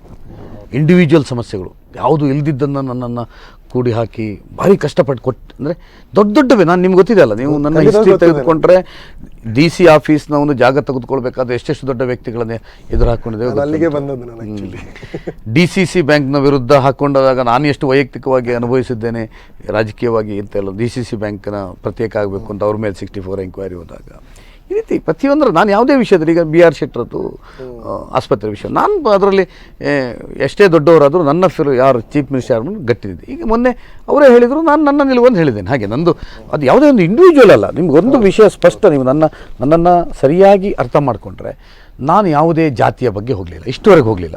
ಯಾವುದೇ ಧರ್ಮದ ವಿರುದ್ಧ ಹೋಗಲಿಲ್ಲ, ಅಥವಾ ಧರ್ಮದ ಎಗೇನ್ಸ್ಟ್ ಆ ಧರ್ಮದವ ಅಂತ ಹೇಳ್ಕೊಂಡು ಯಾರಿಗೂ ತೊಂದರೆ ಮಾಡಲಿಲ್ಲ, ಆ ಜಾತಿಯವ ಅಂತೇಳಿ ತೊಂದರೆ ಮಾಡಲಿಲ್ಲ. ಯಾವುದೇ ಈಗ ಈ ವಿಷಯಗಳಲ್ಲಿ ಯಾವುದಾದ್ರು ಮಾಡಿದಾಗ. ಆದರೆ ಯಾವುದಾದ್ರು ಒಂದು ವಿಷಯ ಒಬ್ಬ ಶಾಸಕನಾಗಿ ಮಾಡಬೇಕು ಅಂತಿದ್ದರೆ ಅದನ್ನು ನಾನು ನಾಳೆ ನನಗೆ ಇಲೆಕ್ಷನ್ನಲ್ಲಿ ವೋಟ್ ಮೈನಸ್ ಆಗ್ತದೆ ಅಂತ ನೋಡೋದಿಲ್ಲ. ನಾನು ಗಟ್ಟಿ ಡಿಸಿಷನ್ ತಗೊಂಡು ಮಾಡ್ತೇನೆ. ನನಗೆ ಆ ಟೈಮಿಗೆ ಭಾಳ ದೊಡ್ಡ ವ್ಯಕ್ತಿಗಳು ನನಗೆ ನನ್ನ ಸ್ನೇಹಿತರನ್ನು ಕರೆದು ಬೆದರಿಕೆ ಹಾಕಿಸಿದ್ರು. ರಘುಪತಿ ಭಟ್ರಿಗೆ ಹೇಳಿ ಅವರು ನೆಕ್ಸ್ಟ್ ಎಲೆಕ್ಷನ್ನಲ್ಲಿ ಅವ್ರ ವಿರುದ್ಧ 5 ಕೋಟಿ ಖರ್ಚು ಮಾಡಿ ನಾವು ಅವರನ್ನು ಸೋಲಿಸ್ತೇವೆ, ಅವ್ರು ನಮ್ಮಂಥವರಿಗೆಲ್ಲ ನಮ್ಮಂಥ ದೊಡ್ಡ ಇದಕ್ಕೆ ಬರಬಾರ್ದು ಅಂತ ಹೇಳಿ ಅಂತ. ನಾನಾಗ ಅವ್ರಿಗೆ ಹೇಳಿ ಕಳಿಸಿದಂಗೆ ಹೇಳಿದ್ರಿ, ನೋಡಿ ಅಜ್ಜಿ ಪುಣ್ಯದಲ್ಲಿ ನಾನೊಮ್ಮೆ MLA ಆಗಿದೆ. ನನ್ನ ಜೀವನದಲ್ಲಿ ನನ್ನ ಅಮ್ಮ ಬಿಡಿ, ನನ್ನ ಅಪ್ಪ is actually professionally car driver ಅವರು. ನಾವೇನು ದೊಡ್ಡ ಕುಟುಂಬದವರಲ್ಲ, ಬಡತನದವರು. ನಮ್ಮ ಫ್ಯಾಮಿಲಿಯಲ್ಲಿ ಒಬ್ಬ ಪಂಚಾಯತ್ ಮೆಂಬರ್. ಅಜ್ಜಿ ಪುಣ್ಯದಲ್ಲಿ ಒಮ್ಮೆ MLA ಆಗಿದ್ದೇನೆ. MLA ಆಗಿ ಇರುವವರೆಗೆ ಅದಕ್ಕೆ ನ್ಯಾಯ ಕೊಡ್ತೇನೆ. ಮತ್ತು ನಾನು ಹುಟ್ಟಿದ್ದೆ MLA ಆಗಲಿಕ್ಕಲ್ಲ. I am not want to become MLA. ನಾನು MLA ಆಗಿದ್ದೇನೆ, ಇದ್ದಾಗ ನ್ಯಾಯ ಕೊಡ್ತೇನೆ. ನಾಡ್ದು ಆಗ್ತಾನೆ ಇಲ್ವೋ ಗೊತ್ತಿಲ್ಲ. ಇದ್ದಾಗ ಅದಕ್ಕೆ ಯಾರು ಎಂಥ ಒತ್ತಡ ಹಾಕಿದ್ರು, ಮತ್ತು ಯಾರಿಗೂ ನಾನು ಗೆಲ್ಲಬೇಕಾದ್ರೆ ನನ್ನ ಸ್ಟಾರ್ ದೇವ್ರಿಗೆ ನನ್ನ ತಲೆಯಲ್ಲಿ ಹಣೆಯಲ್ಲಿ ಬರೆದಿದ್ದರೆ ಮಾತ್ರ. ಮತ್ತು ಪೊಲಿಟಿಕ್ಸಲ್ಲಿ ಸ್ಟಾರ್ಗಿಂತ ಮೇಲೆ ಯಾವುದಿಲ್ಲ ಅಂತ ಹೇಳಿಕೊಂಡು ಗಟ್ಟಿಯಾಗಿದ್ದು ಅದೇ ನಿಲುವನ್ನು ಇವತ್ತಿನವರೆಗೆ ನೀವು ಇವತ್ತು ತಗೊಂಡ್ರೆ, ಈಗ ಯಾವುದೇ ರಸ್ತೆ ಅಗಲ ಆಗಲಿ, ಈಗ ನನ್ನ ಕಾಲದಲ್ಲಿ ನಾನು ಫರ್ಮ್ ಡಿಸಿಷನ್ ತೊಗೊಂಡು ಎಷ್ಟೆಷ್ಟು ರಸ್ತೆಗಳನ್ನ ಅಗಲ ಮಾಡಿದ್ದೇವೆ. ಯಾವುದೇ ವಿಷಯಗಳು ಬಂದರೆ ಒಬ್ಬ ಶಾಸಕನಾಗಿ ಒಂದೊಂದು ವಿಷಯದಲ್ಲಿ ಎಷ್ಟು ಗಟ್ಟಿ ನಿಲ್ಲಬೇಕಾ ಅದನ್ನು ನಾನು ಗಟ್ಟಿ ನಿಂತೇನೆ ನನ್ನ ಕೆಲಸವನ್ನು ಫಾಲೋಅಪ್ ಮಾಡಿ ಮಾಡ್ತಾಯಿದ್ದೇನೆ. ಓಕೆ. ಸೊ ಇವಾಗ ನೀವು ತುಂಬ ಕೆಲಸಗಳನ್ನು ನೀವು ಮಾಡಿದ್ದೀರ ಒಂದು ಶಾಸಕ ಅವಧಿಯಲ್ಲಿ.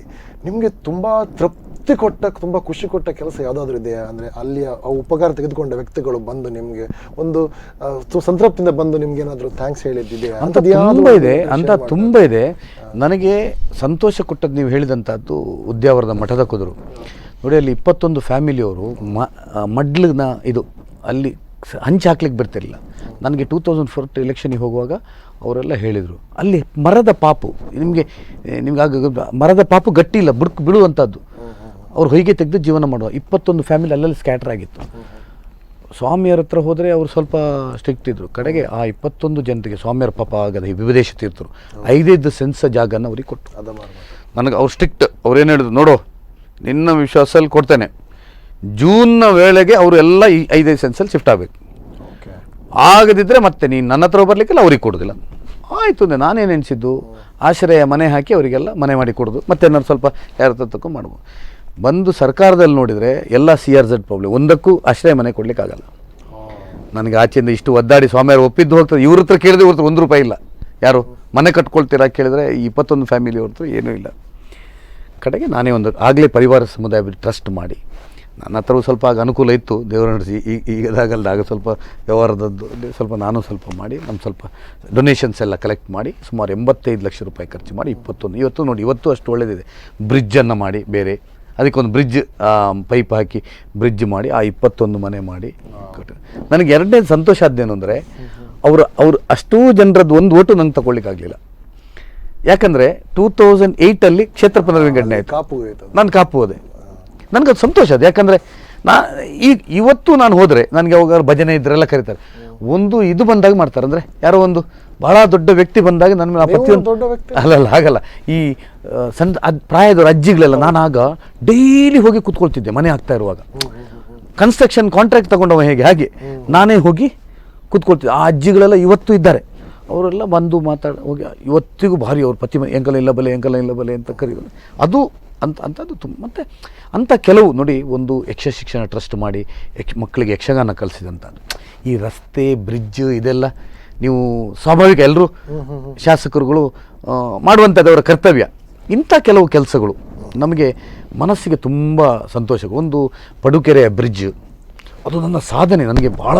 ಯಾಕಂದರೆ ನೋಡಿ, ನನಗೆ 25 ಕೋಟಿ ರೂಪಾಯಿ ಯಡಿಯೂರಪ್ಪನವರು ಅಮೃತ ವರ್ಷಕ್ಕೆ ನಮಗೆ 2012ರಲ್ಲಿ ಇದು ಕೊಟ್ಟರು. ಯಾವುದು ನಮ್ಮ ನಗರಸಭೆ ಕೊಟ್ಟರು. ಅದರಲ್ಲಿ 13.5 ಕೋಟಿಯನ್ನು ನಾನು ಆ ಬ್ರಿಡ್ಜಿಗೆ ತೆಗೆದಿಡಿಸಿದೆ. ಆಗ ಪಾಪ VS ಸಚಿವರು ತಿರಿ ಹೋಗಿದ್ದು, 12ರಲ್ಲಿ ತಿರಿಯೋದು. ಅದೇ ಟೈಮಿಗೆ ನಾವು ಪ್ರಾಜೆಕ್ಟ್ ತೊಗೊಂಡದ್ದು. ನಾವು ಅದರ ಮೊದಲು ತುಂಬ ಪ್ರಯತ್ನ, PWD ಯಾವುದೂ ಆಗಲಿಲ್ಲ. ನಗರಸಭೆಗೆ ಬಂದಂಥ ಅನುದಾನ ಯೋಚನೆ ಮಾಡಿ, ಅಲ್ಲಿರೋದು ನಗರಸಭೆ 200 ಓಟ್, ಒಂದು ಶಾಂತಿನಗರ ಅಂತ ಸೆಂಟ್ರಲ್ ವಾರ್ಡಿನ 200 ಓಟ್, ಮತ್ತೆಲ್ಲ ಪಂಚಾಯತ್. ಆ 200 ಓಟಿಗೆ 35 ವಾರ್ಡ್ನ ಕೌನ್ಸಿಲರ್ಸ್ಗಳು ಎಷ್ಟು ಗಲಾಟೆ ಮಾಡ್ತಾರೆ. ಅವರಿಗೆ ಅದೇ 13.5 ಕೋಟಿ ಅವರಿಗೆ ಸಿಗ್ತಿದ್ರೆ ಅವ್ರು 1 ಕೋಟಿ ರೂಪಾಯಿ ಎಕ್ಸ್ಟ್ರಾ ಸಿಗ್ತಿತ್ತು. ನಾನು ಅವ್ರ ಹತ್ರ ಕನ್ವಿನ್ಸ್ ಮಾಡಿ ಆ 13.5 ಕೋಟಿಯನ್ನು ಅಲ್ಲಿ ಮಾಡಿ, ನನ್ನ ಟರ್ಮ್ನ ಮೊದಲೇ, ನಂದು 13ಕ್ಕೆ ಮುಗಿಯೋ ಮೊದಲು ಟೆಂಡರ್ ಆಗಿ ವರ್ಕ್ ಆರ್ಡರ್ ಆಗಿ ಕೆಲಸ ಸ್ಟಾರ್ಟ್ ಮಾಡಿಸಿ ಶಿಲಾನ್ಯಾಸ ಮಾಡಿ ಕೆಲಸ ಸ್ಟಾರ್ಟ್ ಆಗಿದೆ. ಒಂದು 3-4 ಪಿಲ್ಲರು ಬಂದಿತ್ತು. ಅಂಥ ಕೆಲಸಗಳು ಇವತ್ತಿಗೂ ಅದರಲ್ಲಿ ಹೋಗುವಾಗ ನಮಗೊಂದು ಸಮಾಧಾನ. ನಾವು ಇಷ್ಟು ಕಷ್ಟಪಟ್ಟದ್ದು, ಇಷ್ಟು ತುಂಬ ಕಷ್ಟಪಟ್ಟಿದ್ದೇನೆ. ಫೈಲನ್ನು ನಿಮ್ಗೆ ಗೊತ್ತಿಲ್ಲ, ಯಾಕಂದರೆ ನನ್ನ ಟರ್ಮು ಮುಗ್ದ ಬಂತು. ಜನ ಬಂದರು, ಸರ್ ಎಲ್ಲರೂ ಕಾಂಗ್ರೆಸ್ BJP ಸರ್ ಈ ಸರ್ತಿ ರಂಜಿ ಅಂದರೆ ಆಗಿತ್ತು, ಸ್ಯಾಂಕ್ಷನ್ ಆಗಿದ್ದು ಗೊತ್ತವ್ರಿ ನನಗೆ. ನೋಡಿ, ಆಗ ಡಿಸೆಂಬರ್, ಜನವರಿ, February panchayat election, March April ನಂದು ಇಲೆಕ್ಷನ್ 2013. ನಾನು ನಿಲ್ಲಿಲ್ಲ ಆಗ. ಅಲ್ಲಿ ದೊಡ್ಡ ಟೀಮ್ ಬಂದವರು. ಈ ಸರ್ತಿ ಈರ್ವೋಲಾಂಡ ಎಂಕಲೆಗು ಬ್ರಿಡ್ಜ್ ಮಲ್ತು ಕೊರ್ಜಾಡ ಎಂಕುಲು ಏರ್ಲ ಇರೆಗು ಹೊತ್ತು ಎಂಕಲು ಒಟ್ಟಿಗೆ ಓಟ್ ಪಾಡು ಜಾನ. ನನಗಾಗ ಸ್ಯಾಂಕ್ಷನ್ ಆಗುತ್ತೆ. ನಾನು ಹೇಳಿದೆ ಆಯಿತು ಮಲ್ತಂಡ ಅದ ಮಲ್ಪಾರು ಅಂತ. ಮಲ್ತಂಡ ಪೂರ ಒಟ್ಟಿರೇ ಪಾಡು ಅಂತ ಹೇಳಿದರು. ದೇವ್ರು ನಡೆಸಿ ನಾನು ಆ ಇಲೆಕ್ಷನ್ನಲ್ಲಿ ಏನೋ ಘಟನೆ ನಡೀತು, ನಾನು ನಿಲ್ಲಿಲ್ಲ, ಚುನಾವಣೆ ನಿಲ್ಲಿಲ್ಲ. ಆದರೆ ಅಂಥ ಕೆಲಸಗಳೆಲ್ಲ ನಮಗೆ ತುಂಬ. ಈಗ ಕಲ್ಸಂಕ ರಸ್ತೆ, ಈಗ ನಾನು ಪೆರಂಪಳ್ಳಿಯ ರಸ್ತೆಯನ್ನು ಅಗಲ ಮಾಡಿಸ್ತಾ ಇದ್ದೇನೆ, ಬ್ರಹ್ಮವರದ ರಸ್ತೆ ಅಗಲ ಮಾಡಿಸ್ತಾ ಇದ್ದೇನೆ, ಪರ್ಕಳದ ರಸ್ತೆ. ಇದೆಲ್ಲ ಒಂದು ಕೆಲವು ಖುಷಿ ತರುವಂಥ ಕೆಲಸಗಳು, ಅಂದರೆ ಮನಸ್ಸಿಗೆ ಸಮಾಧಾನ ತರ್ತದೆ. ಈಗ ಯಕ್ಷ ಶಿಕ್ಷಣ ಟ್ರಸ್ಟ್ ಮಕ್ಕಳಿಗೆ ಯಕ್ಷಗಾನ ಕಲಿಸುವಾಗ ಇಂಥ ತುಂಬ ಸಮಾಧಾನದ ಕೆಲಸಗಳು ನಮಗಾಗಿದೆ. ನೀವು ಬೆಳೆದು ಬಂದ ದಾರಿ ನೋಡುವಾಗ ಖಂಡಿತವಾಗಿ ಕೂಡ ಒಬ್ಬ ಹೋರಾಟಗಾರನ ಬದುಕು ಛಲ ಹಿಡಿದು ನೀವು ಮುಂದೆ ಬಂದಿದ್ದೀರಾ. ಆಸ್ ಅ ಶಾಸಕನಾಗಿ ಬಹಳಷ್ಟು ನೀವು ಕೆಲಸಗಳನ್ನು ಮಾಡಿದ್ದೀರಾ. ಕೆಲವು ನಾನು ನೋಡಿದ್ದೇನೆ, ಕೆಲವು ಓದಿ ಕೇಳಿ ತಿಳಿದುಕೊಂಡಿದ್ದೇನೆ. ನಿಮ್ಮ ಒಂದು ಕೆಲಸಕ್ಕೆ ಒಂದು ಯಾವತ್ತೂ ಕೂಡ ದೇವರ ಆಶೀರ್ವಾದ ಇರುತ್ತೆ, ಜನರ ಆಶೀರ್ವಾದ ಇದ್ದೇ ಇರುತ್ತೆ. ಇವಾಗ ನಾನು ಕೊನೆಯದಾಗಿ ನಿಮ್ಮ ಹತ್ರ ಒಂದು ಪ್ರಶ್ನೆ ಕೇಳೋದು, ಯಾಕಂದರೆ ನಿಮ್ಮ ಒಂದು ಈ ಜರ್ನಿ ಕೇಳಿದ ನಂತರ ನಾನು ಬೇರೆ ಪ್ರಶ್ನೆ ಕೇಳಬೇಕಂತಿದ್ದೆ, ಬಟ್ ಅದು ಕೇಳಕ್ಕೆ ಹೋಗಲ್ಲ. ನಾನು ಈ ಮೇನ್ ಪ್ರಶ್ನೆಯನ್ನು ಕೇಳ್ತೇನೆ. ಸಾಧ್ಯ ಆದರೂ ಉತ್ತರ ಕೊಡಿ ನಂಗೆ, ಬಿಕಾಸ್ ನೀವು ಥಿಂಕ್ ಮಾಡಿ ಉತ್ತರ ಕೊಡ್ತೀರ ನಂಗೆ ಗೊತ್ತುಂಟು.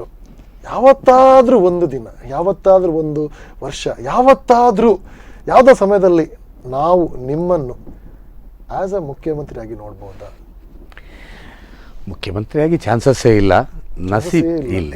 ಯಾಕಂದರೆ ಈಗದ ರಾಜಕೀಯದ ವ್ಯವಸ್ಥೆಯಲ್ಲಿ ಮತ್ತು ನಂದು ಆ ಸ್ವಭಾವದವನು ಅಲ್ಲ. ಅಂದರೆ ನೀವು ನನ್ನ ಸ್ವಭಾವವನ್ನು ನೋಡಿದರೆ ನಾನು ಹೆಚ್ಚು ನಾಯಕರುಗಳ ಹಿಂದೆ ಪ್ಲೀಸಿಂಗ್ ನೇಚರ್ಸ್ ಅಲ್ಲ. ಇದು ನನ್ನ ನೇಚರ್, ನನಗೆ ಗೊತ್ತಿರಬೇಕು. ನಾನು ಯಾವುದೇ ಲೀಡರನ್ನು ಪ್ಲೀಸ್ ಮಾಡಿ ಇದೆಲ್ಲ ಲಾಬಿಯಿಂಗ್ ಅದಕ್ಕೆಲ್ಲ ಸಾಧ್ಯನೇ ಇಲ್ಲ ನನ್ನ ಹತ್ರ ಆಗೋದನ್ನು. ಅಥವಾ ಒಂದಷ್ಟು ಜನರನ್ನು ಪ್ಲೀಸ್, ನನ್ನ ನೇಚರ್ ಹೇಗೆಂದರೆ, ನೀವು ಸ್ನೇಹಿತನಾದರೆ ನಾನು ತುಂಬ ಪ್ರೀತಿಸ್ತೇನೆ. ಸ್ವಲ್ಪ ಯಾರು ನಮ್ಮ ಮಂತ್ರಿಗಳು ನಮ್ಮಲ್ಲೇ ಸ್ವಲ್ಪ ಅವನು ಡಿಸ್ಟೆನ್ಸ್ ಮೇಂಟೈನ್ ಮಾಡಿದರೆ ಫ್ರೆಂಡ್ಶಿಪ್ಪಲ್ಲಿ ಏನೂ ಮಾಡ್ತೇನೆ, ನಾನು ಅವನ ಹತ್ತಿರಕ್ಕೆ ಹೋಗೋದಿಲ್ಲ. ಆ ಸ್ವಭಾವದವನು. ಇದೆಲ್ಲ ಈ ಮುಖ್ಯಮಂತ್ರಿ ಆಗುವಂಥದ್ದು ನೀವು ಈ ಇತಿಹಾಸದಲ್ಲೇ ಬರಲಿಕ್ಕೆ ಚಾನ್ಸ್. ಯಾಕಂದರೆ ಎರಡನೇದು ಕಮ್ಯುನಿಟಿ ಎಲ್ಲ ಕೌಂಟ್ ಆಗ್ತದೆ. ಈಗದ ಕಾಲದಲ್ಲಿ ನಮ್ಮ ಕಮ್ಯುನಿಟಿ ವೆರಿ ಸ್ಮಾಲ್ ಕಮ್ಯುನಿಟಿ. ನಾವು MLA ಆದದ್ದೇ ದೊಡ್ಡದು, ಇನ್ನೆಲ್ಲ ಮಂತ್ರಿ ಆದರೆ ಭಾಳ ದೊಡ್ಡದು ಅಷ್ಟೇ. ಮುಖ್ಯಮಂತ್ರಿ ಆಗುವಂಥದ್ದು ಬಟ್ ನಾನು ಸತ್ಯ ಹೇಳ್ತೇನೆ, ಐ ಆಮ್ ನಾಟ್ ಏನೋ ಮೀಡಿಯಾದದ್ದು ಹೇಳ್ತೇನೆ ಅಂತ, ಐ ಆಮ್ ಟ್ರೂಲಿ ಸ್ಯಾಟಿಸ್ಫೈಡ್. ನನಗೆ ತುಂಬ ಸ್ಯಾಟಿಸ್ಫೈಡ್. ನನಗೇನಾದರೂ ಇದ್ದರೆ MLA ಆದಾಗ ಮಾಡುವಷ್ಟು ಕೆಲಸ ನಿಮಗೆ ಮಂತ್ರಿಯಾಗಿ ಮಾಡಲಿಕ್ಕಾಗಲ್ಲ. ಅದು ವಾಸ್ಟ್ ಆಗ್ತದೆ. ಅಲ್ಲ, ಪವರ್ಸ್ ಇರ್ತದೆ ಬೇರೆ ವಿಷಯ, ಆದರೆ MLA ಆಗಿ ತುಂಬ ಕೆಲಸ ಮಾಡಲಿಕ್ಕೆ ಸಾಧ್ಯ ಆಗ್ತದೆ. ನಾನು ಮಾಡ್ತಾಯಿದ್ದೇನೆ. ಅದೇ ಇನ್ನೊಂದು ಸತ್ಯ ಅವಕಾಶ ಸಿಕ್ಕಿದರೆ ಮಾಡ್ಬೋದು, ಆಗ್ಬೋದು. ಬಿಟ್ಟರೆ ಆದರೆ ಬಂದರೆ ಇಲ್ಲ ಅಂತ ಹೇಳುವಂಥ ಪರಿಸ್ಥಿತಿ. ನೀವು ಮುಖ್ಯಮಂತ್ರಿ ಎಲ್ಲ ಯೋಚನೆ ಮಾಡುವಂಥದ್ದು ನಮ್ಮ ಹತ್ರ ಇನ್ನು ಮುಂದೆ ಮಾಡಬೇಕಾಗುತ್ತೆ ಅನಿಸುತ್ತೆ ನಿಮಗೆ? ಇಲ್ಲ ಅದಿಲ್ಲ. ಆದರೆ ಬಟ್ ಶಾಸಕನಾಗಿ ನೋಡಿ, ಏನು ನನಗೇನು ಈ ರಾಜಕೀಯದ ವಿಷಯದಲ್ಲಿ ತುಂಬ ಆದರೆ ಕೆಲವು ನೋವುಗಳಿದೆ ನನ್ನ ಮನಸ್ಸಲ್ಲಿಯೂ.